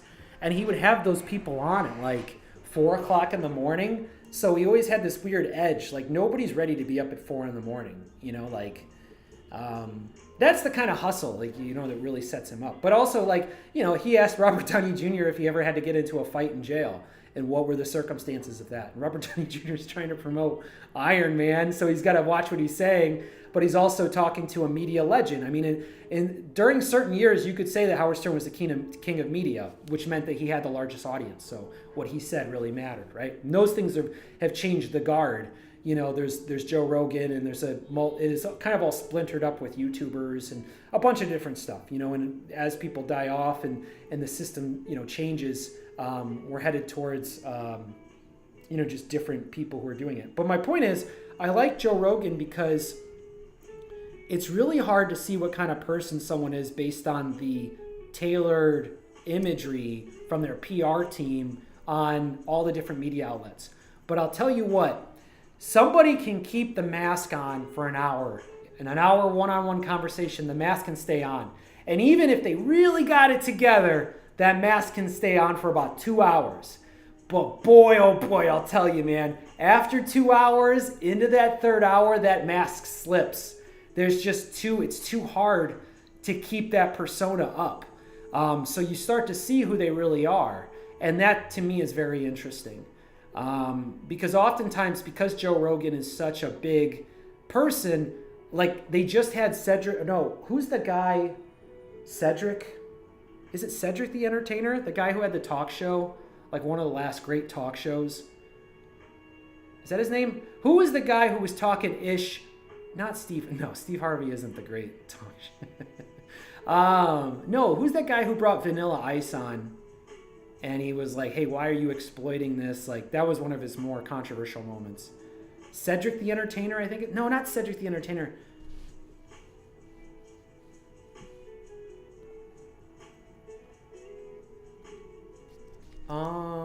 Let's see. He was recently on. No, that's you're thinking of you're thinking of Shannon Sharp. So Shannon Sharp's one of the top podcasters now. No, you know who I'm thinking of? Arsenio Hall. Sleek just got it. Yeah, Arsenio Hall. Dude, Arsenio Hall is one of the last great talk shows because he actually has a real human conversation. And it's crazy because Arsenio wasn't able to get on a big enough platform like the night shows because everyone wanted to be like Johnny Carson. He actually talks about it in the interview with Joe Rogan. But my point is, Arsenio Hall, I didn't realize this, actually started in doing stand-up comedy. So he's doing this podcast with Joe Rogan, right? So like, I'm assuming, I could be wrong, but these seem like these guys are not talking on the daily for sure, right? So it starts with like, hey Joe, thanks for letting me be on the biggest platform. No problem, Arsenio, because Joe's a gracious guy, he's a nice guy. And so they start talking about comedy. They talk about the Comedy Store. They talk about Mitzi Shore because these guys were really there. You know, Arsenio Hall was coming up during Paul Mooney and who's the considered the greatest. I should know this. Come on, guys, help me out. It's just too delayed. Richard Pryor. The reason why they say that Richard Pryor is the greatest is because the way he delivers his comedy is the closest of the successful comics and influential comics of the contemporary time. So what happens is sometimes people come up with their own act and people go, oh, that's so-and-so, that's how he does it. But then as things evolve, that's why we look back at Jack Benny. I think that's his name. Yeah, Jack Benny. Jack Benny is the closest thing to contemporary comedy to the historical people.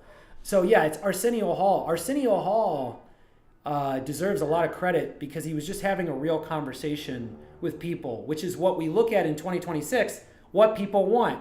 People don't want these interviews like you see on national news where they give you like 6 minutes, like, all right, Tim, Conformity Farm, why do you hate gay people? And you're like, I don't hate gay people. And they're like, well, what about this clip of you? And you're like, didn't know they were bringing it on. Now you're on the defensive, but that allows them to bring up somebody with a different platform. It's going to bring your people to their platform. They show that they dominate the idea, whatever. But that allows me to get exposure. You know, it's a very toxic relationship. But with these long-form platforms and the continuous ability to communicate with people, I can, at least to the people who care what I have to say, I can always stay on topic. I can always stay on message with you guys because no one else can spin that conversation. So that's the reason why social media is so powerful. But Arsenio Hall would be slaying right now in that time frame. But that wasn't the way that it worked when he was doing his work. Back when Arsenio Hall was trying to come up, you had to create a relationship with the guard, the gatekeepers, and the guard of the gatekeepers. And so he's a very agreeable, nice guy. And so, I don't know, it's sad because you can look at what he probably had to give up to get where he wanted to be, but also do it the way he wanted to do it. So historically, he's going to be seen as like one of the greatest kind of, if you will, like gregarious, what's the word, like holder of court, if you will. Because we're seeing a Shannon Sharp's very good at that too. He lets people talk. He'll have liquor with you, right? And it's only ethical if you're having liquor with the person. So he gives Cat Williams liquor. Cat Williams all of a sudden starts popping off talking about the kings of comedy. How am I not the king of comedy? And it's true. Dude, honestly, people should have been talking about Cat Williams before he popped off. That's why Stavros is in a good spot, because right before Cat Williams popped off on Shannon Sharp, rather, at Joe Rogan, really, because Shannon, before that, Stavros was on Joe Rogan and he goes, dude, who's better than Cat Williams? Here's the thing. Cat Williams is 100% independent. So it doesn't benefit any of these distribution outlets to talk about Cat Williams because they don't get paid by talking about him, but he sells out. Dude, those DVD sales in the early 2000s, Cat Williams was raking it in. It's actually even hard to know how much money he's really got. It's all his. It doesn't have to pass through anybody's heads, you know? Got to head to work, pimp. All right, Sleek, thanks for hanging out, baby. Remember, I got to get you on voiceover work on this animation. This character you see here, this little fat boy, he's going to be on the old social media, and you're going to pop up. So we'll talk more about that. Sleek, guys, go subscribe to Sleek's channel. He's a much better streamer than I am. Yeah, very entertaining guy. One of my favorite guys in Louisville, Kentucky. I got a video, I got a clip of him just literally sticking it to this guy walking down the alley. Dude, Sleek is in the middle of the night. I got to tell this story. I'm sorry. I know Sleek's got to go, but in the middle of the night, Sleek is just streaming, right? Like the way I'm talking right now, that's Sleek the whole time. So if you need a commentary person, like follow him. He's got perspectives on things. He's got his own opinions on things. I don't agree with everything he says. He thinks that thigh tattoos is some gay shit. I don't agree. But so I started coming at him on that, but he'll just ignore my messages or my comments because he knows how to deal with toxic people. I'm one of those people who just kind of keep poking you. You got to know how to deal with someone like me because I got to just be better, really, is what I got to be. But what was I talking about? Talking about long form. I was talking about Arsenio Hall, gatekeepers. Sorry, guys. This is my ADD kicking in. Yeah, Sleek leaving. God bless it. What was the thing I wanted to talk about? Oh, I'm watching Swisser Sleek live, and he rolls a blunt up, and he's smoking, and he's talking, and it's summertime, and he's probably talking kind of loud, whatever, but he's on the back porch. It's not that big a deal. And a guy walks down the alley and goes, "Hey, shut the fuck up!" And he was like, "Hey, man, don't talk to me like that. I'm in my back porch talking, or whatever." And then he goes, "You know what?" I think the guy said he was going to beat his ass or something. I don't remember exactly what it was. But basically, the disrespect had been served. Where I'm from in Toledo, Ohio, "I'll beat your ass" basically means we have to fight. I've challenged you to fight. If someone says that phrase, hands got to go up, right? I don't necessarily live by that code by any means. I'm actually not interested in engaging people that way. But I'm more of I don't know. Fighting's dangerous. I'm more of a lover than a fighter. But yeah, so anyway, this guy's talking to Sleek. Sleek goes, "Actually, you know what, man?" And he takes the phone and he puts it on the ground and he just starts snagging da, da, da, da, da. And you hear it just ooh, ooh, ooh, ooh, ooh, ooh. And the guy's like, "All right, man." He's like, "Nah."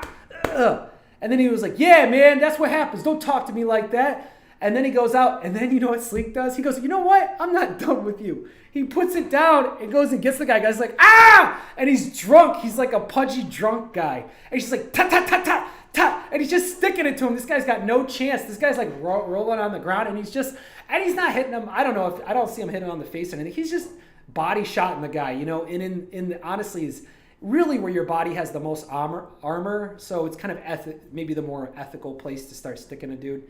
As long as you're not hitting below the rib cage and stuff like that. But yeah, I mean, that guy just he lives by his own rules. So yeah, I like Sleek a lot. But anyway, yeah, Arsenio Hall is a legend. He did incredible work. It was very similar to that guy, Dick Cavett. Dick Cavett would have a show where I don't know if the audience clapped when the guest came out. I think the audience was quiet. I could be wrong. But he would just have these quiet, long interviews, right? There's this thing about silence that we don't allow in a conversation, which is what a real conversation is like. And there's the deal between that, so there's that aspect, right? People like to listen to conversations, thoughtful conversations.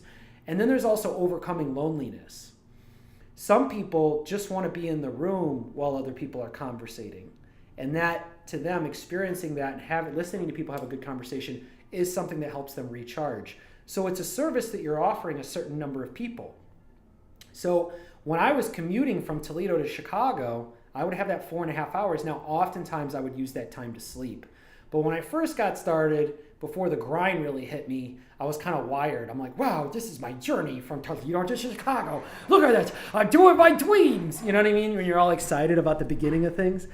And I would get kind of bored, and so I went through the podcasts, and I liked Bill Burr. I'd seen him on Netflix up at this time. This is probably 2013, 14. So I'd listen to Bill Burr's thing, but he had a weekly... So here's the other thing, too. They're long, and then they also have a library, right? So I can discover you, like you, and then at that point in my life, whatever's going on in my life, let's say I'm like a trucker, or I'm a newly divorced dad, or whatever, something that's caused an incredible amount of silence in your life. Maybe you're alone, you live alone. Who knows? You need to fill time in your car. There's a multitude of things that can put people in a situation where they want to listen to a conversation. I think the thing that's brought people to the Conformity Farm platform so far is the interest in my journey in being a creative person and people liking the media. So that's kind of what adds up there, right? I think that I probably have more to offer in the long form conversation. It's just hard for my brain to sit down and draw well and also talk like this. So it's kind of where I'm at. And so the more I reflect on the platform, it kind of comes down to clipping what I've created, perhaps, and making sure that I explain myself wholly. But as a teacher, as a new teacher, I'm lecturing a lot, so that muscle is getting used a lot. Mark, is this wildly boring for you?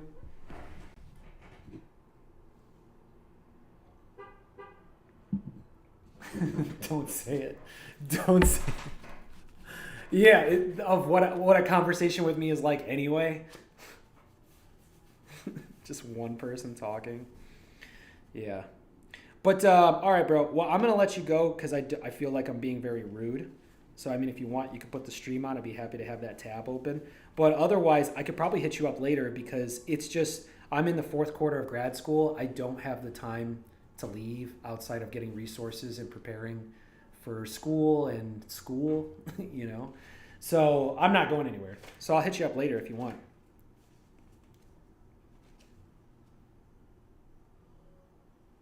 Oh, okay. Okay. Well, all right. Well, I should probably do that too. I should probably at some point sit back and get that stuff done. Yeah, dude. And if you... Wish I would have done this last year. Yeah. All these idiots that are doing their taxes last minute, I did my taxes last year. You know, you got to really learn. You got to be more responsible. You know, that's funny. That's pretty good. Yeah, dude, if you're busy, just don't pick up. No worries, you're not going to hurt my feelings. All right, bro, later. So that's my buddy Mark. Mark is actually the person who gives, who has the most influence on Conformity Farm, really closer to a partner. So sometimes when I talk about we, I'm actually talking about Mark. Mark is somebody that I've known for a long time, and we've developed this kind of style of humor through the voices that we've come up with and the kind of perception on what's funny and what's not funny.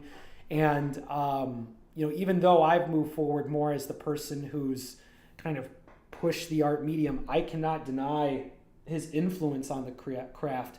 And so he has to be involved. Otherwise, it starts to kind of unfrail. So it's always good to talk to Mark. Mark gets it. We have our own style of humor. It comports through the medium. We find other people that find it funny, so yeah. I don't know. He's like a level, I feel like he's the extra step that makes this a more authentic thing. Because I feel like with me, it's like I'm bringing a lot of skills to the table, but I feel like he's a higher caliber nerd than I am. You know, like a true nerd. I'm a hybrid. I'm like a bro nerd. I like mainstream things to an extent. I like sports. I like playing sports. I like the competitive aspect of, I don't even know what you would call it. Just developing yourself and pushing yourself and bringing that to art. I bring a lot of that to art. But yeah, always good to talk to my buddy Mark. Always good to talk to Mark and Sleek on a Saturday. I mean, what are we talking about? It is April 11th, 2026, and I've already had a pretty good start to the day. And I went to bed early, guys. I went to bed and was well charged and everything. And I got you guys watching. I'm not even animating, and that's a pretty good sign, huh? Not too bad. Also, remember, create a channel to join the chat. What does that mean? Oh, it's because I have this pulled up on not the Conformity Farm thing. That's okay, though. What do we got here? Okay, so we got to get back into it. Where are we at? 2 hours? 2 hours of streaming? I do like streaming. Yeah. All we need is Fujo Bear, and then we'll have a party. I hope Fujo Bear shows up. So I kind of have to get back in the headspace of how I'm going to do this piece of animation. So this is the walk, and I want to use this, actually the third frame. This is 6 frames. I want to use the third frame to kind of sit with where the characters is. This fat, squishy character we got here.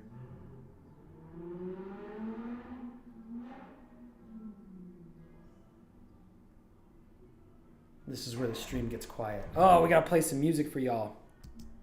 Sorry. When it gets boring, let me know, guys. Just be like, hey, can you give us something or another? Like, I don't want to have a boring stream for y'all. Where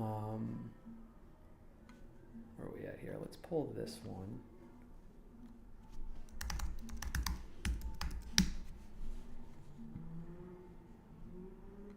Husband realized his wife is still breathing. What the hell? I got Nick Mullen stuff. Oof. Nintendo Jazz. Is this royalty free? Doesn't seem like it would be.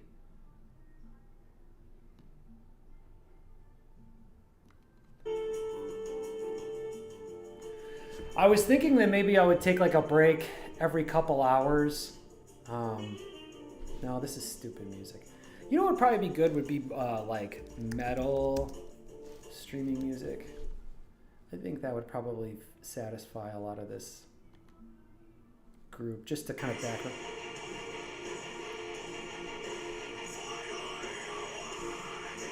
I like it.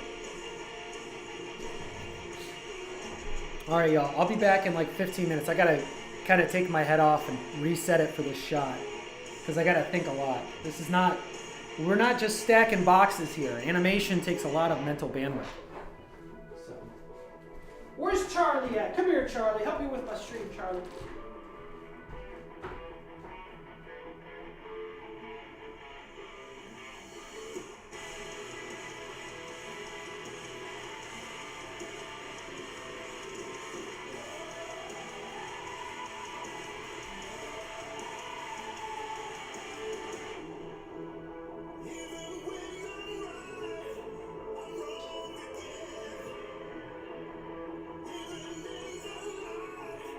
The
Well, well, well.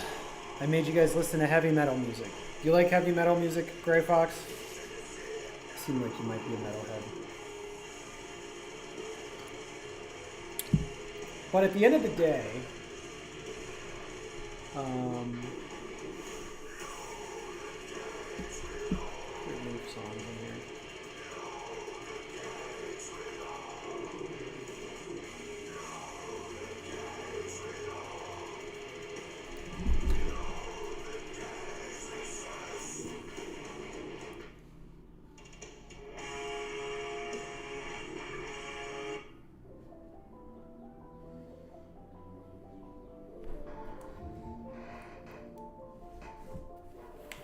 So it's kind of interesting, you know, there's like an aspect of like, you know, how do you handle these breaks? This break, I guess it's just one break. But I definitely have started the process of measuring what I eat, mostly because of the sedentary nature of my lifestyle. Like it would get so easily, my weight would get out of whack if I just ate whatever I wanted. So since I don't have that as an option because I'm going to be sitting so much to finish these projects and get through grad school and all that different stuff, I'm obligated to pay really close attention to the calories that come in order to accomplish the goals that I have. So I'm trying to be in a protein surplus while being in a calorie deficit and also not getting sick, because you can be really low energy and stuff. The interesting thing about getting this age is like, you don't get to run on fumes anymore or anything like crazy like that. Like, well, whatever you put in the engine, that's what you're living off of. And so it's really important to get your health in check because the experience is better for it. But I've been ultimately pretty good to my body for the most part. I mean, maybe, you know, some things are not ideal. But, okay, so I believe is this one. So I like this perspective. And so I'm going to borrow that for, this drawing here.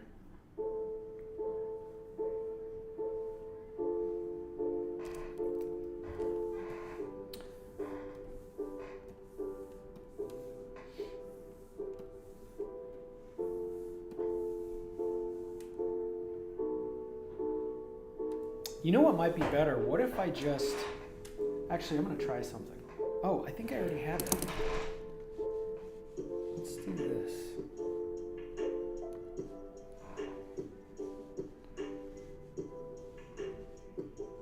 You guys can't see this, can you? And you can see some of it. I got to mess with my settings to get the outcomes I want. But,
show windows with complete names. Show window shadow.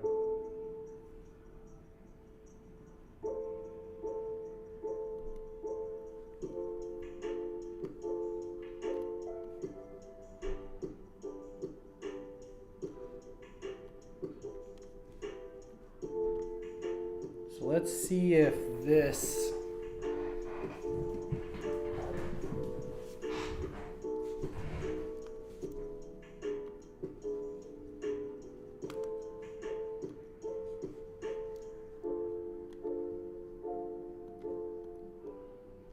So it's interesting, I gotta organize what I got here. So this is some of the work I did last night.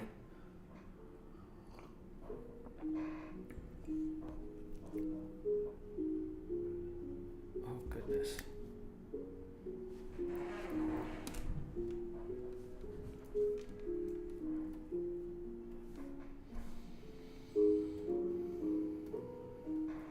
Base maybe? I guess, I don't even know if this is really the base. Because we have this one, and this is 2, this is 3, 4, 5.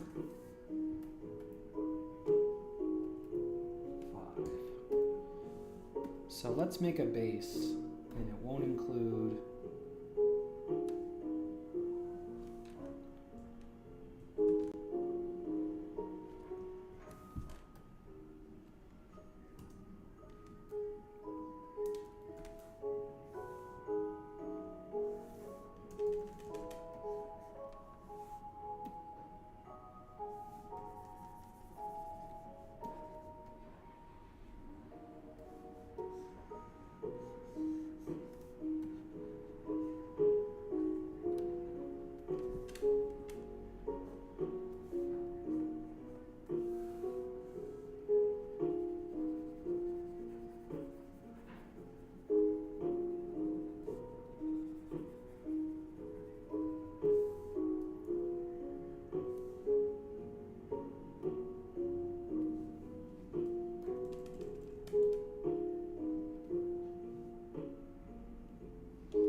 God looks crazy, but then again, when you think about it, some of the descriptions of the angels in the Bible seem crazy and horrific.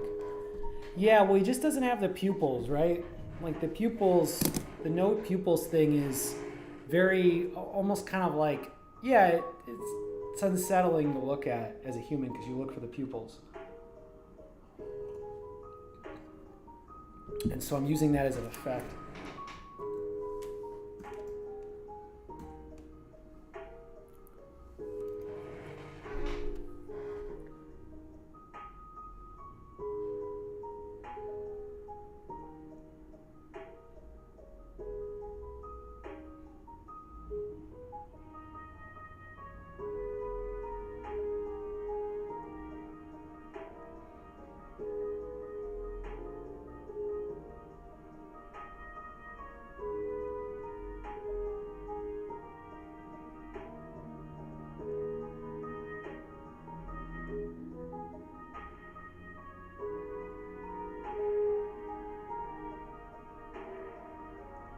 So we need a hand coming out like this. See, this is going to be a tougher one. I don't think I've ever done something like this where the arm foreshortens like that. But I feel like I could do it. Maybe get the middle point and just get them to be like, you know.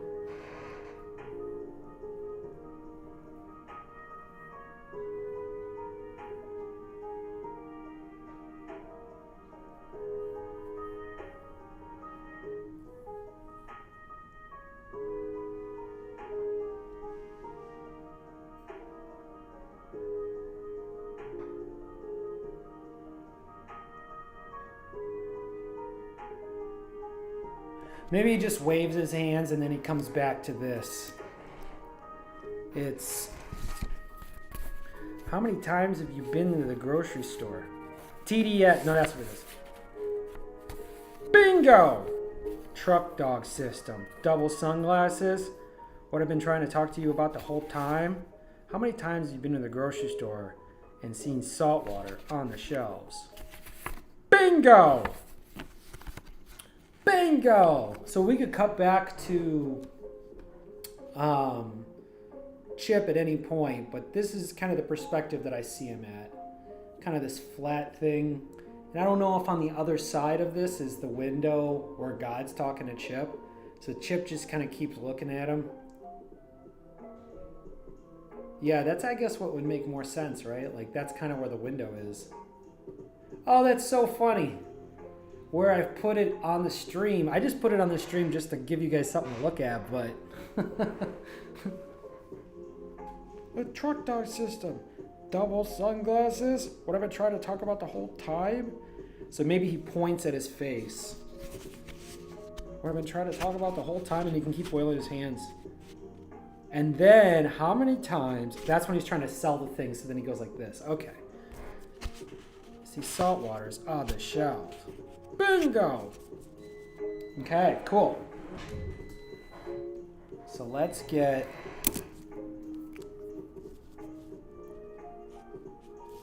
I think he can flail his arms at first. Points at eyes. And then big arms. Those are the points we want. And then folded.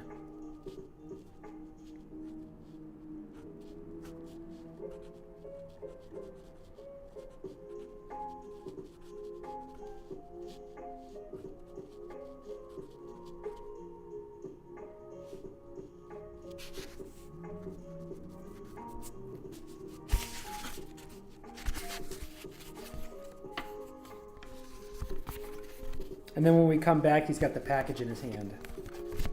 Through the magic of animation. So this is, let's make a post-it note for myself.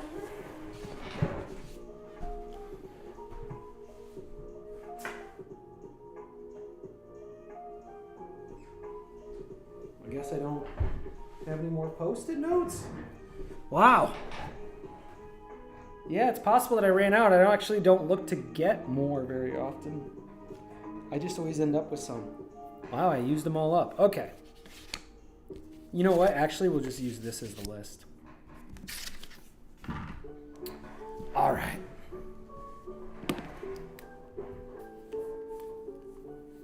Should I change up the music? Kind of like, this music's kind of like, I DJ over here.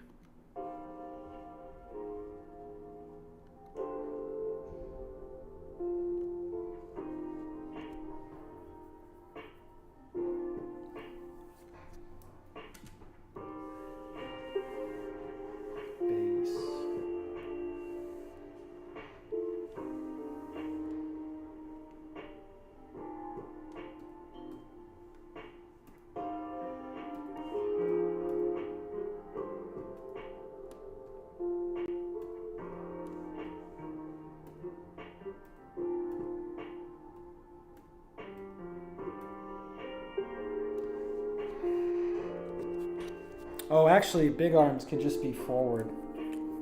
Big arms, forward arms. So it would be... So forward arms is, which one is it? This one, which is 5. I mean, whatever. 5. Big arms. And then the next one would be the truck dog system, which is him flailing his arms.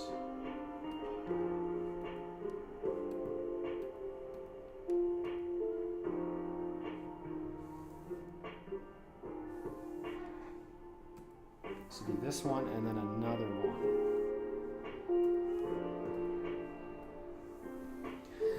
All right, so this is going to be kind of funny because this isn't, for most animation, you generally stick to profiles. You can tell the limitations of, hey, Look who's on the team. Hey, Charlie. I love that she likes hanging around by me. It makes me feel like I'm liked.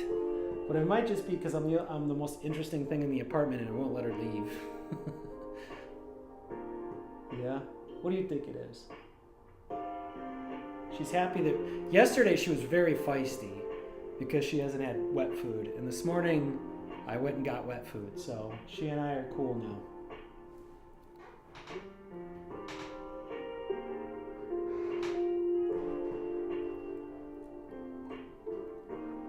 So yeah, this is gonna kind of come down for foreshortening, like this. What I was gonna say, I don't know if I said this already, but one of the things you can kind of tell where an illustrator, whatever you want to call it, draftsperson is oftentimes in a drawing, if they go to the profile, that's really a sign, of a little bit of weakness because characters are almost never in profile.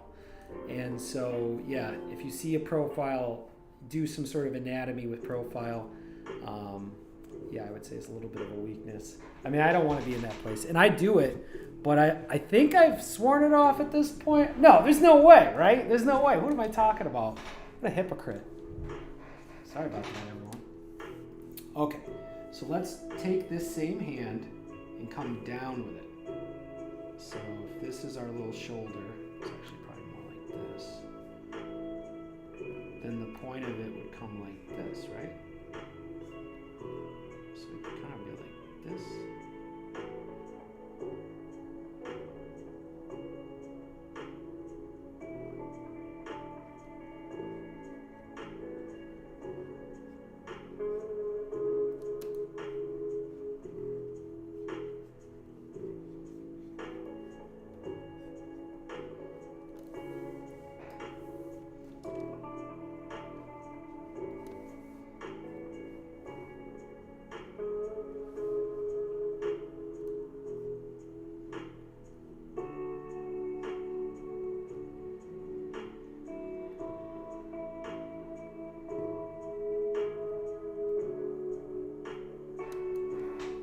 See me profiling right over here? Oh, I'm such a hypocrite. I'm gonna have to Jim Lee it. I might have to build a box to get it right?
Come on, man.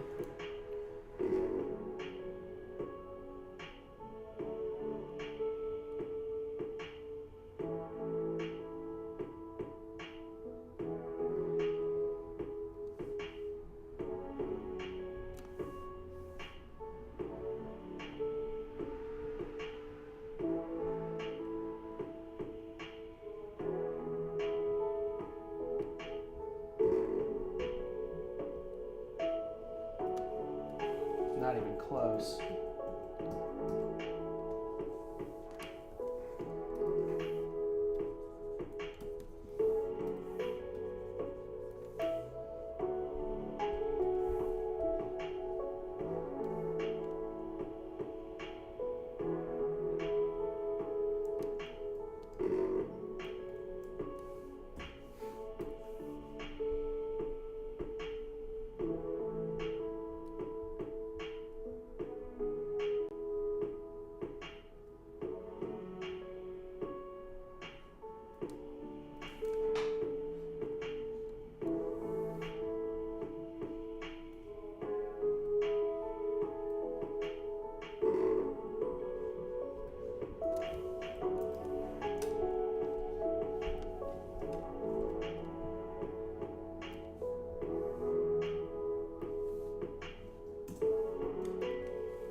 Okay, I think we have it, but I think this one can keep his hands out more. Like, wonder how we could do that. Let's see if we can try that out.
Here I am going to profile again.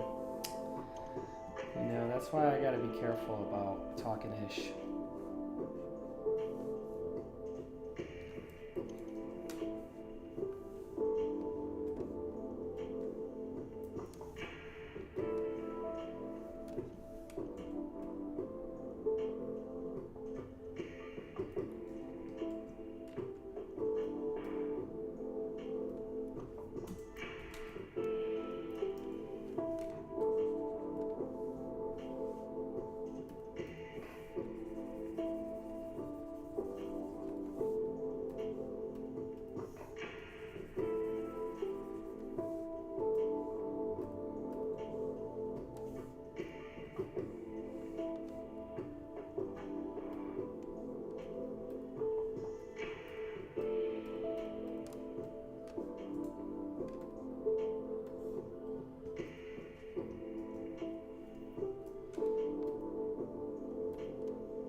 Uh-oh.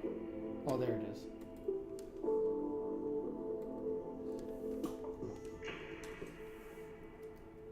So let's see how this plays between these two.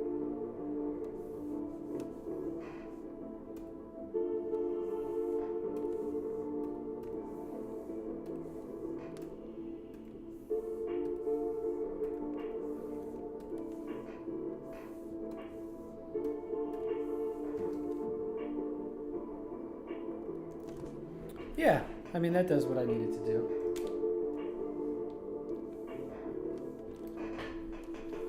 This would be TDS, a drug dog system. Double sunglasses? What have I been talking about the whole time? Or big motion? Or is this the big motion? No, the big motion is... Oh, big motion can be in front of him. What have I been talking about the whole time? Maybe we can get him to point at Chip. What I've been talking about the whole time? Maybe. Point at I. How many times have I been to... How many times have you been to the grocery store?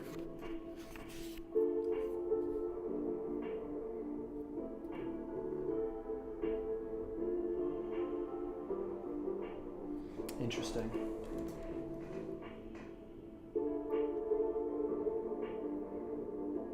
Okay. Now we got our work cut out for us. Is my chicken still going?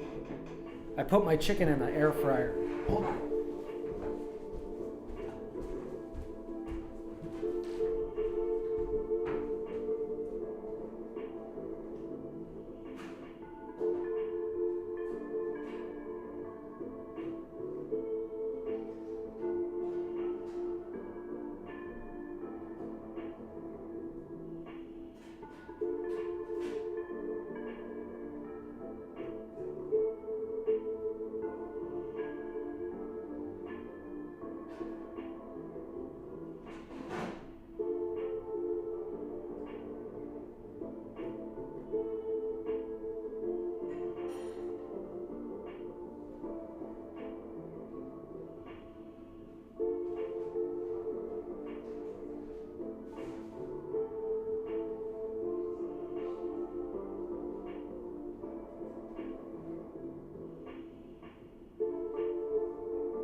Oh, I thought this would be plain.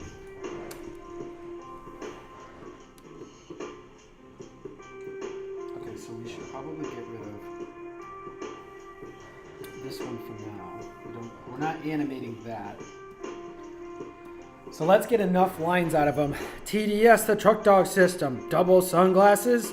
Yeah, he doesn't really have to point at his eye. It doesn't really help much. So let's cut that.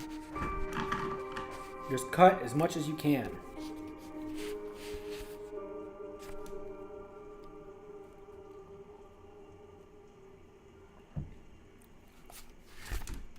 How many times have you been to the grocery store? Oh, this is folded hands, so we already got that.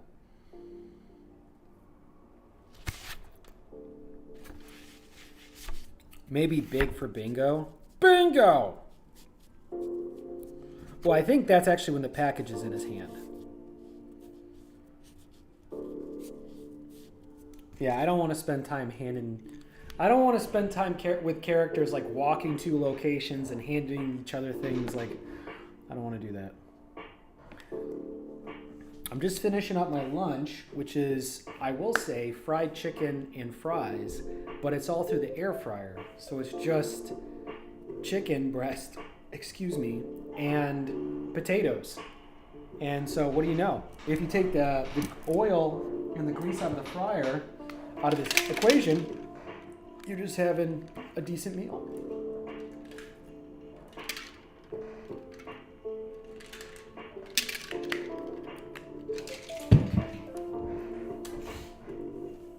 Up. Okay, so then this would be this, up, down, down, up, down. Okay, so 4, 5. So this would be 4. This would be 4, 5. Yep. And this would be 4. This would be 4, 5. Okay. So let's get a base of just certain parts of his face. So see, that's on 4, which kind of makes it a little uncomfortable. So what we'll do is we'll put that on the base for now, just so that it makes sense.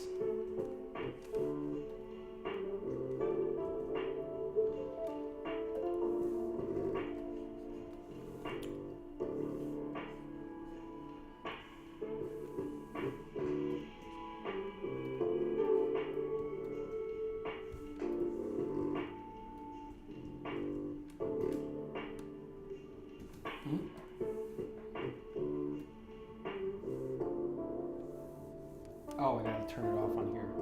That's the most annoying part of this whole process. Outside of this, I would not mind using Photoshop all the time, but I don't know. Maybe they don't. Oops. 5, 4, 5, 4. I almost feel like also that's like saying, oh, I don't want to be a basketball. I love playing basketball if I just didn't have to dribble. Is that what I'm saying, kind of?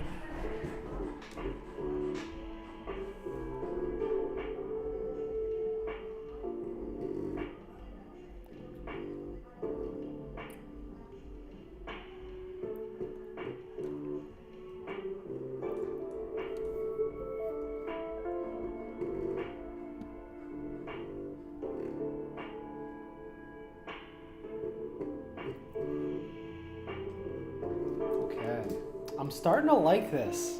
Getting happier and happier because I know what I want. Oh, who's this playing to?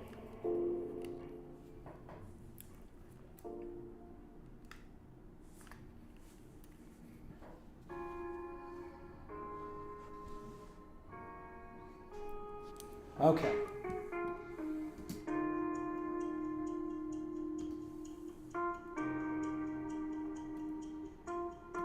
Let's put one in the middle. That's what we'll try to do. That's going to be a tough one too, but that's okay.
Yeah, it's tough. Hands are tough.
That's not how we'll do it. This way, there, comes down to 2. Oh, yeah. Back to 1. No, that's not right. 1, 2, 3 is down. 1. So we'll do. So we would go 2, 2, and then to 1, to 2. This is 1, 2.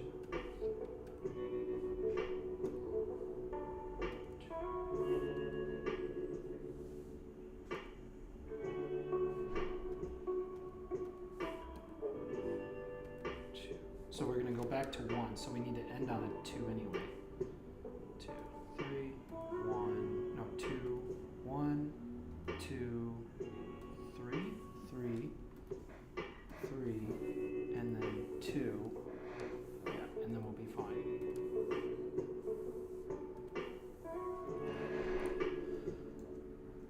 Oh, there's a double somewhere. Is this it?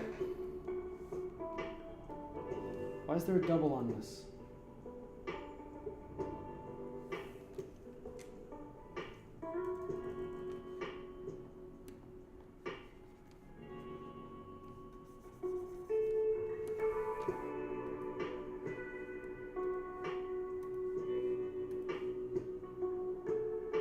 Nope.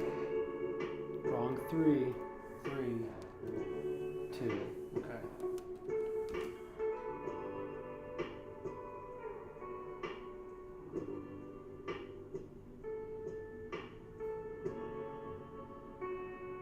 Pretty good.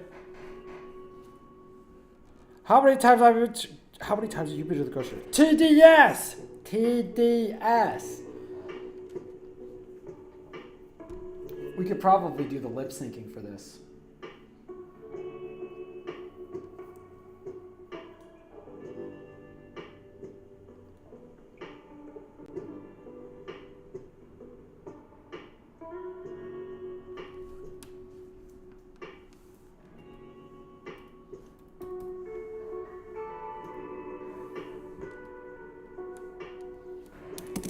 question is, does it need more? I would say no. We can probably finalize this and then come up with the sequence for this whole thing so we can stay on this shot.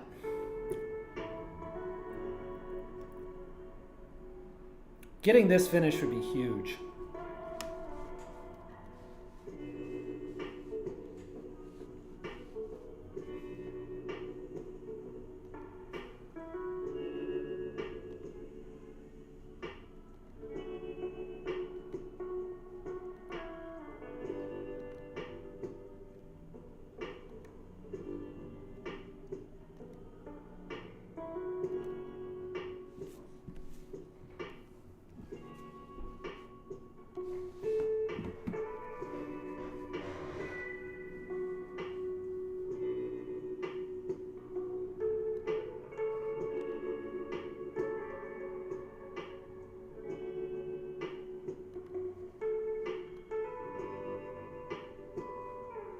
How does it not see the other?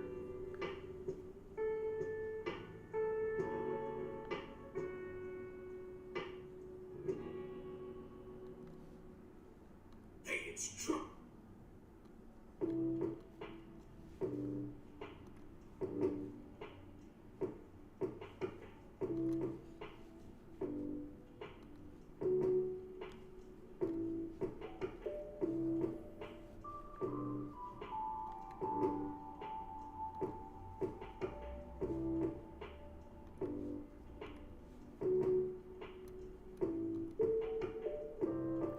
What do they call this? Raw.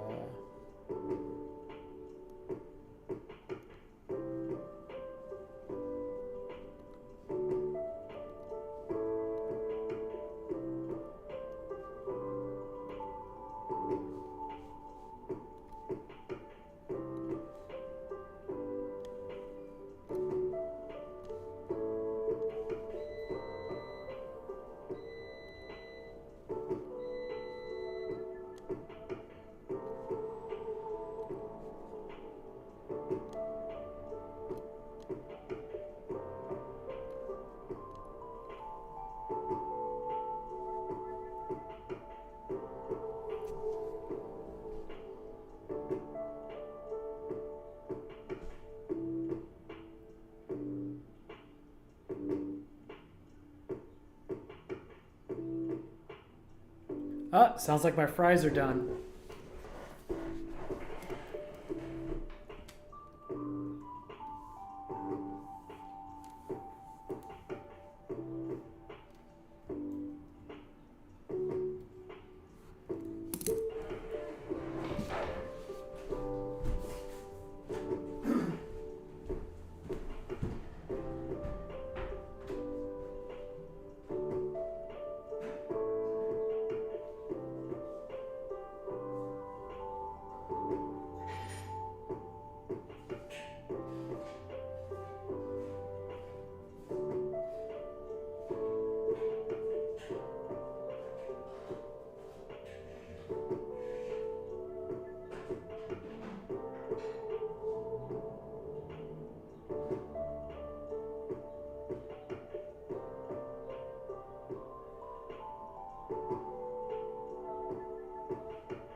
little bit of avocado, some frites, and some chicken.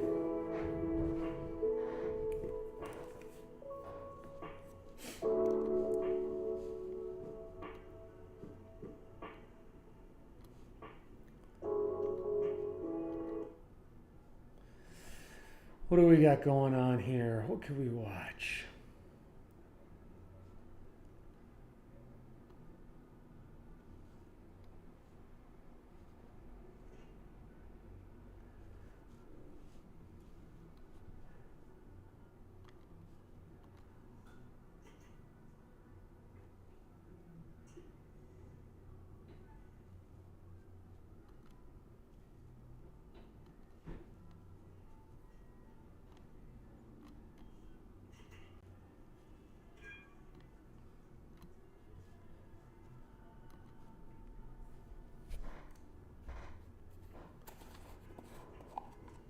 So this is the other side of the world where the sun is not. So here we got the sun up there. They're sleeping.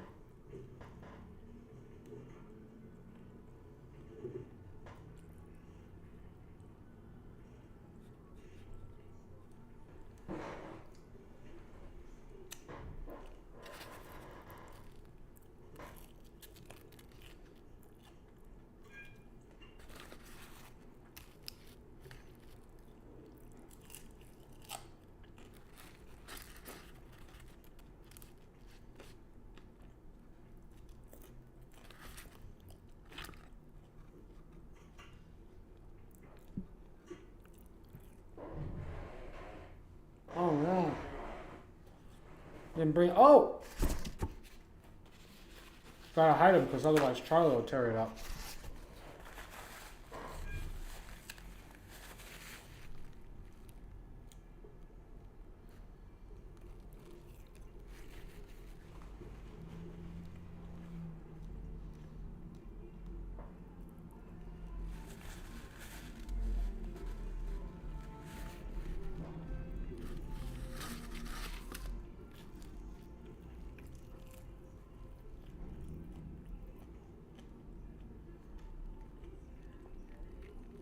So they gotta slow down? Oh, it's a stop. I don't see anybody though.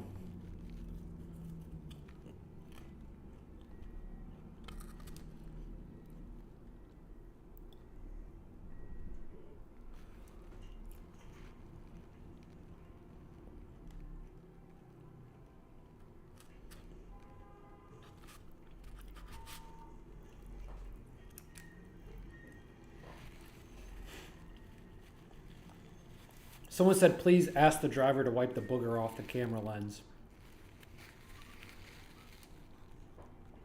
That's pretty funny.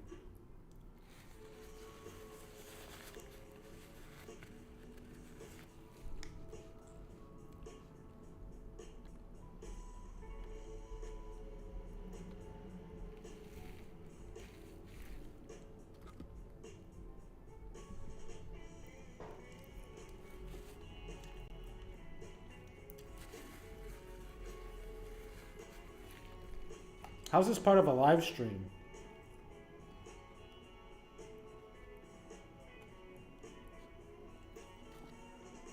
I don't know, man. This is seeming kind of shady. I'm starting to think that maybe this is like from... Yeah, this isn't a live stream. It's a live stream of a playback.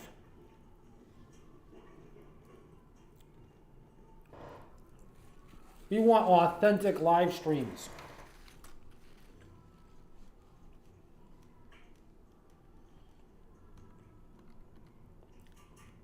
My top thing, says Joe Rogan. There we go. Something like this.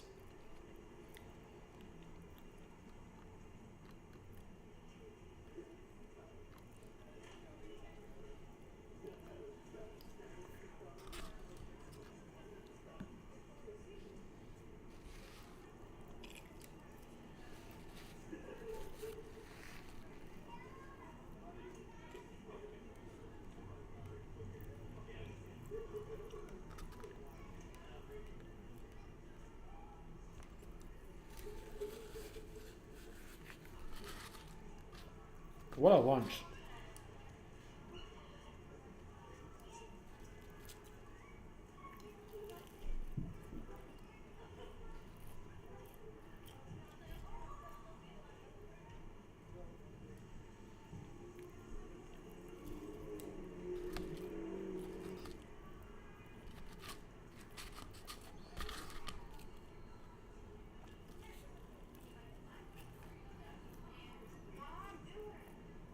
Where is this? Harlem, New York? Cool.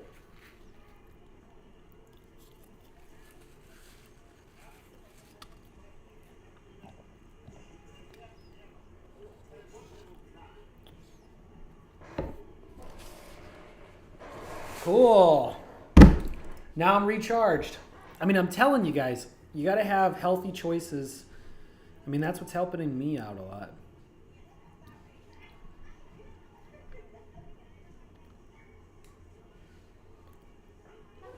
Hold on.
Oh, brrr, starting to get cold over here.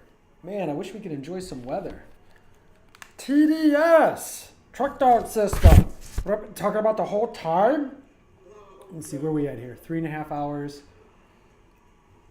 I could probably go another couple hours.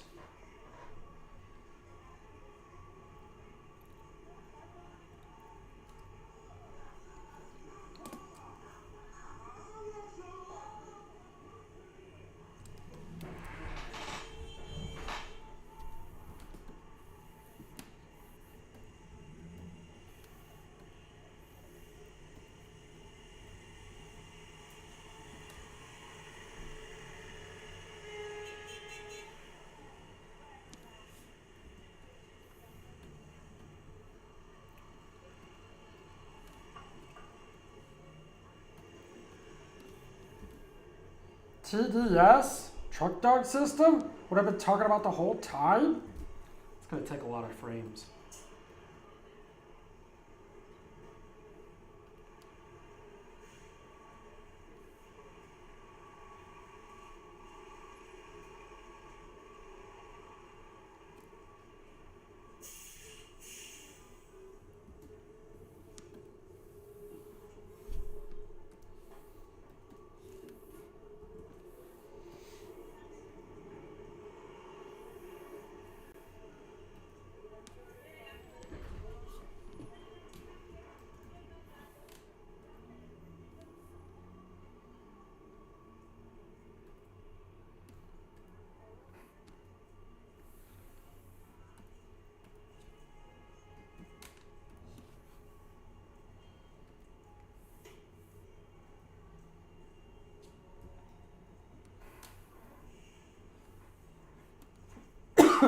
Dango.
TDS.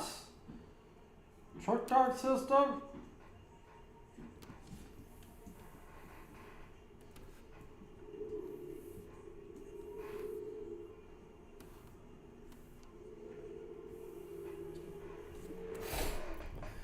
TDS. Truck dog system. What I've been talking about the whole time.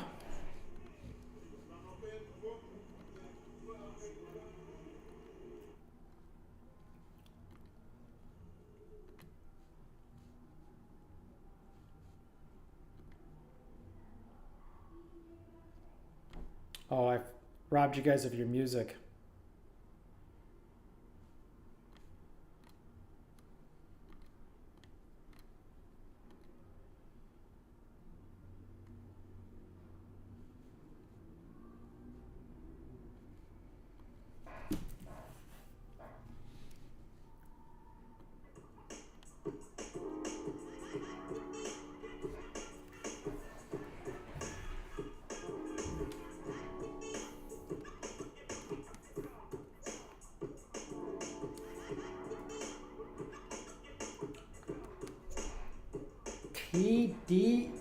T. So maybe there's another one, T.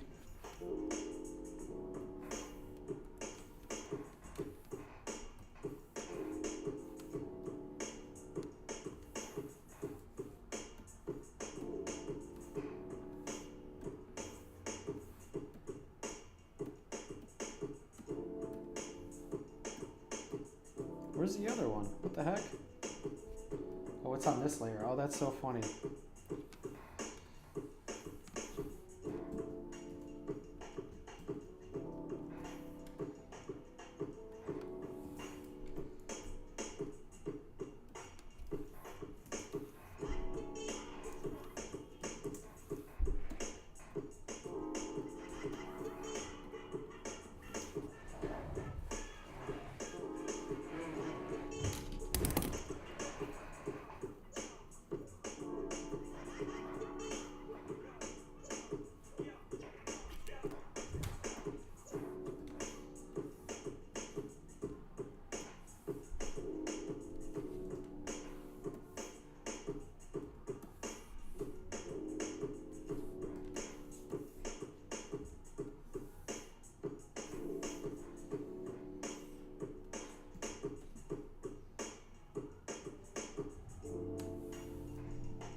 Uh-oh.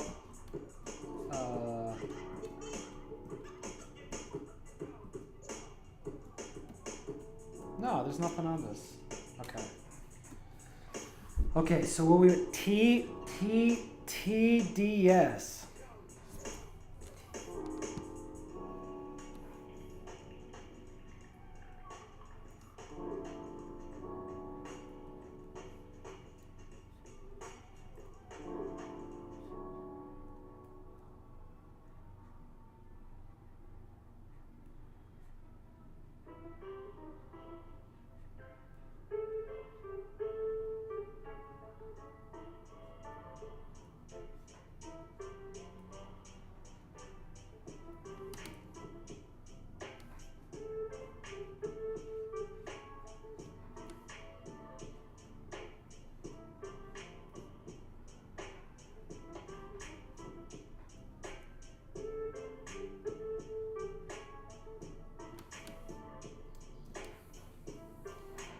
Yeah, not bad.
Well, I think really the way to do this is...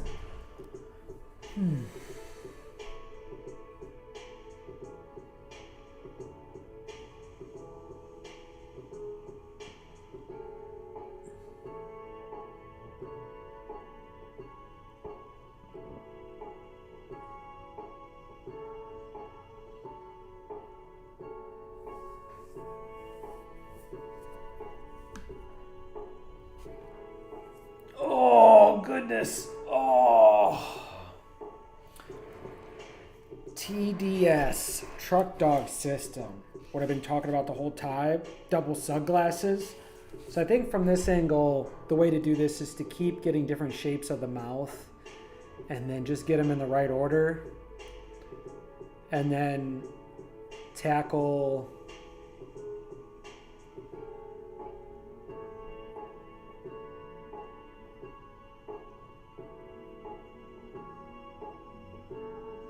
I wonder if we gotta bring the characters closer together, too.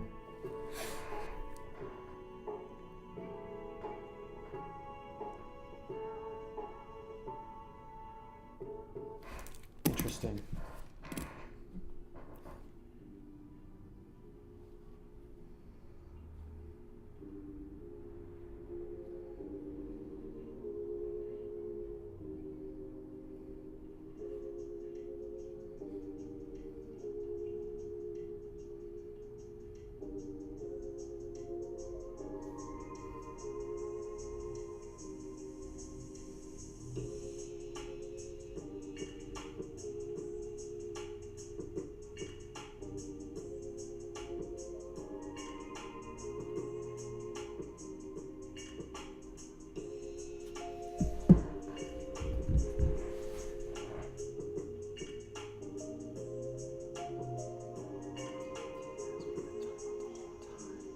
Yeah, I definitely see hold time. Hold time.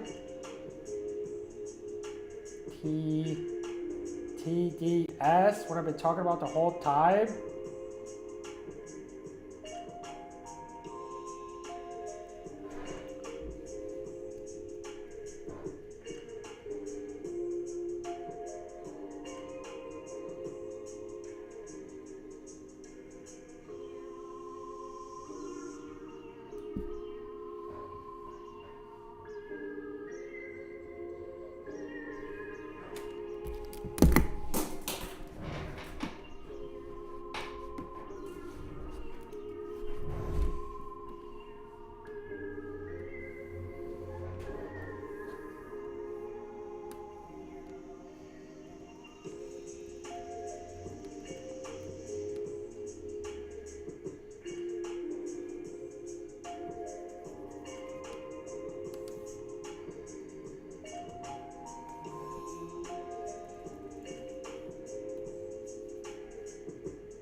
Wait, what did I just do?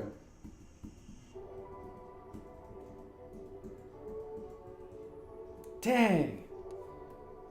There it is. 2. Oh, I see.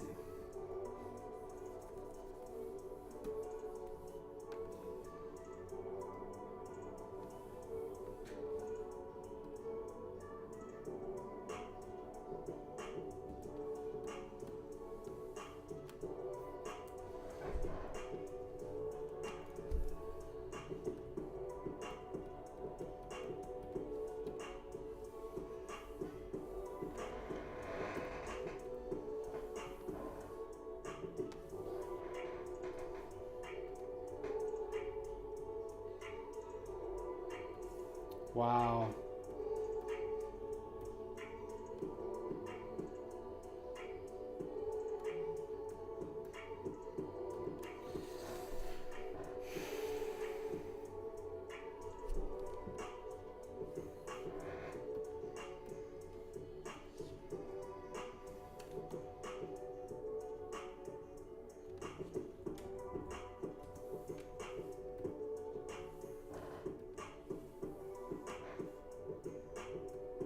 All right, we got to get these mouths off these arm layers. 1. That's a 1.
Okay.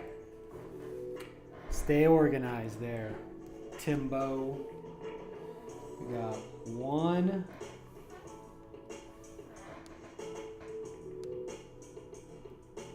2, 3, 2, 1. Oh wait, I think I would wait. That was 3. Yep. 2, 1, 2, 3. What? Yep. 3, 2, 2, 1, 2. I believe it's 3.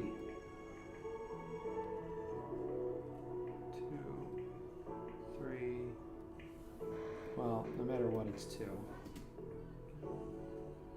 Okay.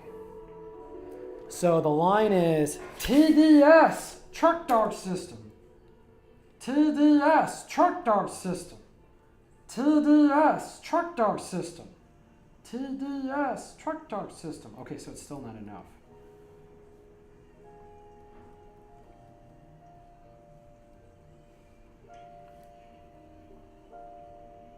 TDS truck dog system. So like right here is probably enough. So let's see where we're at. This would be 3, 2, 1, 2, 3, 2, 1, 2, 3, 2, 1, 2, 3, 2. Okay. TDS truck dog system. And I think we keep going with double sunglasses. Oh, we might have to do something different for double sunglasses because this is pretty lame forever. Just a character. Ah! TDS truck dog system.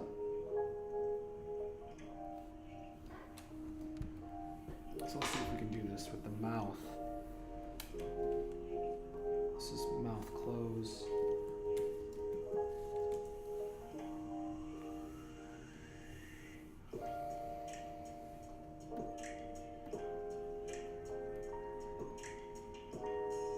Oh, you know what? Working on this level does definitely mess things up, I think. So you want to work on 2, actually. Then it won't affect the whole thing. So closed mouth, middle open mouth.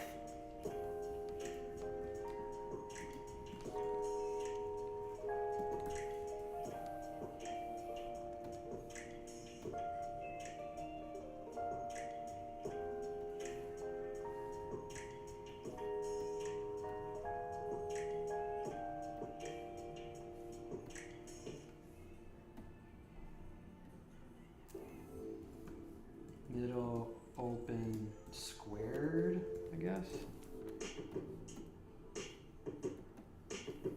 Mouth open very wide. Okay, so there are our mouths. We got 1, 2. Okay, so we got three mouths to try to get through TDS, truck dog system. So it'd be T, which would probably more of middle mouth, T, middle mouth, T, and then square T, D, T, D,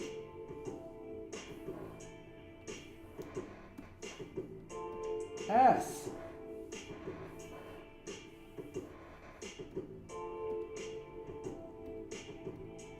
Truck,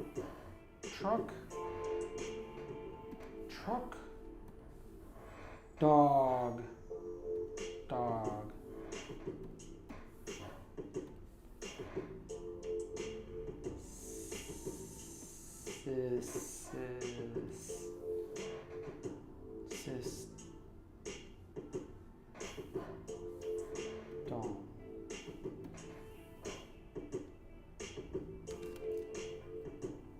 TDS, truck dog system. Yeah, that'll definitely work.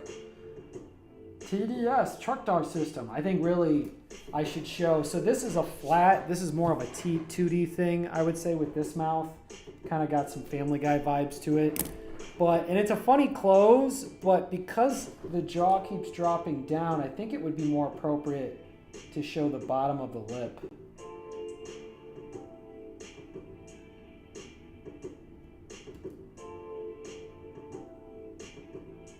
TDS, truck dog system. What are we talking about the whole time?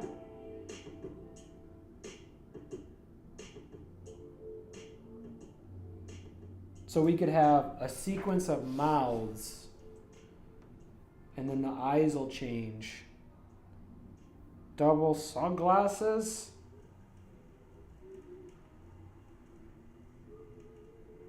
Double sunglasses. What are we trying to talk about the whole... Double sunglasses. He could probably be still with that. Or pointed. He could be still pointing at his eyes. Double sunglasses. Maybe come a little bit forward with it. TDS. Truck dog system. What have we been talking about the whole time? So it's interesting. What I could do with this is essentially when I get to a lip syncing portion of something like this is to kind of create from that perspective, a collection of drawings that I could use over and over again to, get what I need to get across. Because I'm really at a point now where it's really important to save time. I guess it's always been that important, but, you know.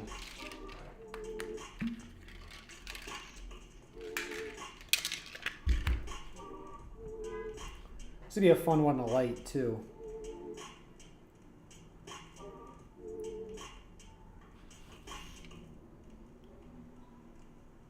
I wish I could do a rotation of the camera to show the window with God in it or whatever, but that's beyond what this production company can do.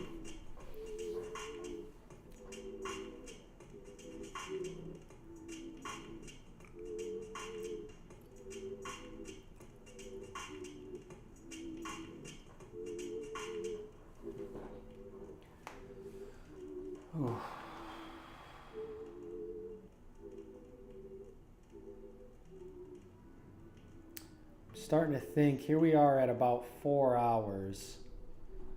Should I just trudge through, or should I stop and start to do homework and then get to it later? I am juggling a lot right now. So with this particular drawing, I mean, so putting the kibosh on it for a little bit could be a really nice move. And then I could come back and do a Saturday night stream in like 3 hours. So I just gotta like read some plays and stuff for a little bit. I guess I could do that on stream though.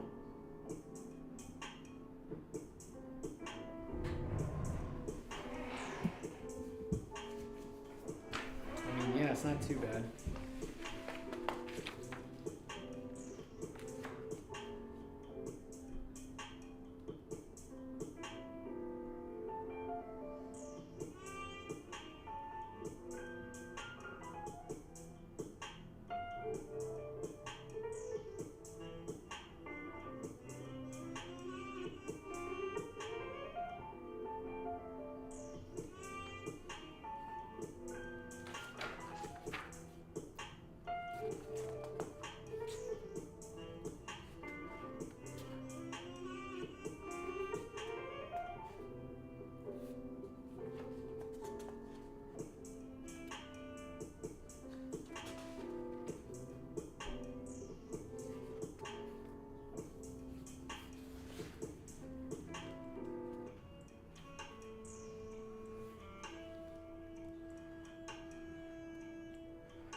I could have sworn there was another play that I had and I needed to release Hamlet. Right? Hamlet needs to be around here somewhere.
Now, where in the world?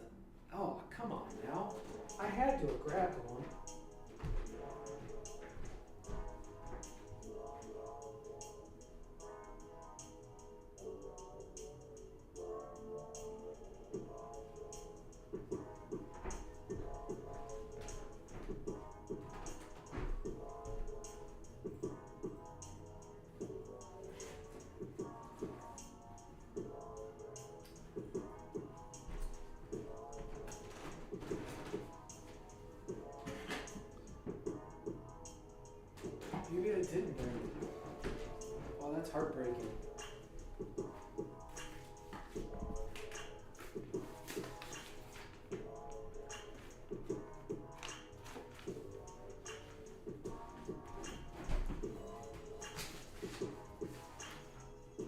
Man, is that true? Is that really true?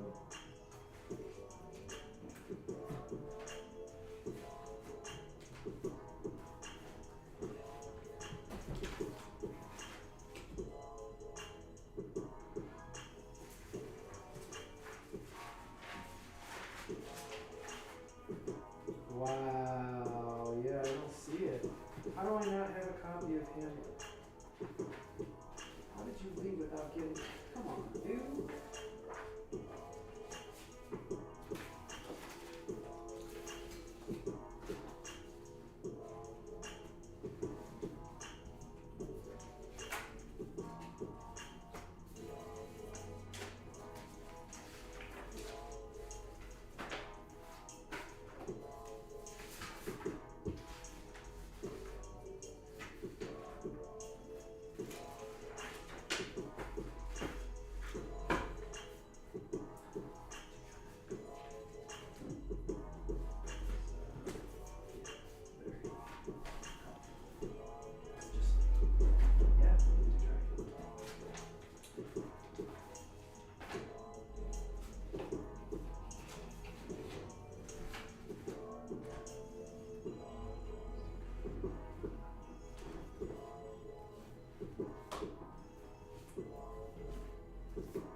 Wow.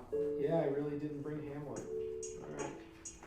At least I have Dracula. I could read Hamlet later. So just Dracula, and then I need to read the syllabus. 597.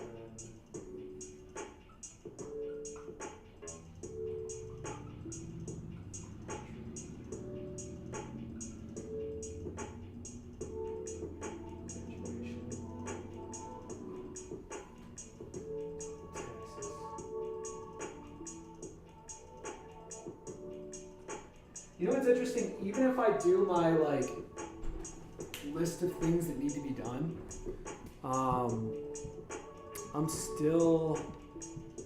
I still have time to do this. That's a very nice feeling. Even if I go to the gym, even if I do oh, you know what? No. I have 1, 2, 3, 4 days of lesson plan on 4 days. And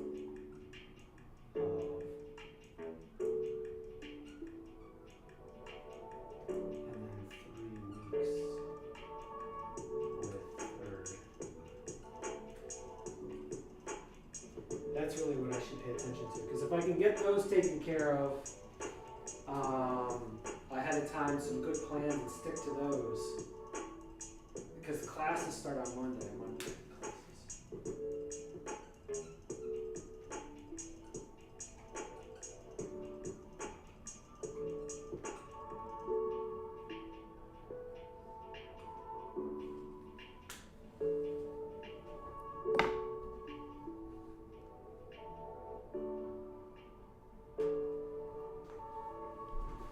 What a beautiful thing, huh? I wouldn't say that we're ahead. We're just, what is it? 1, 2, and then a whole unit plan. Yeah.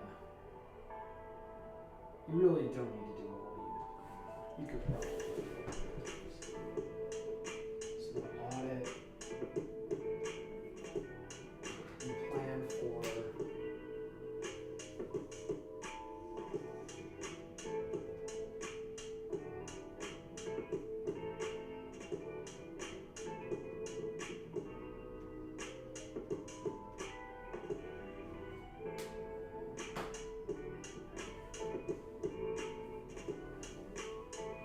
Probably about time to get a sound list for Ian.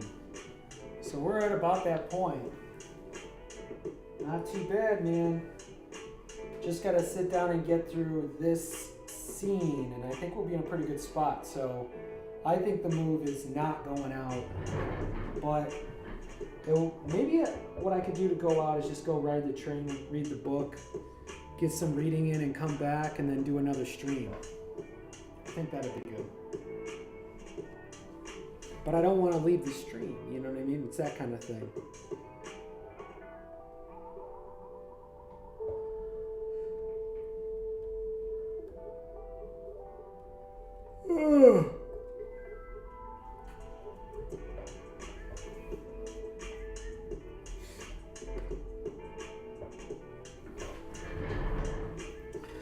Yeah, well, I'll come back, but I gotta go out for a little bit, and I have to break up the day, otherwise the week is gonna be harsh if I just sit on this thing the whole time. So I'll be back, trust.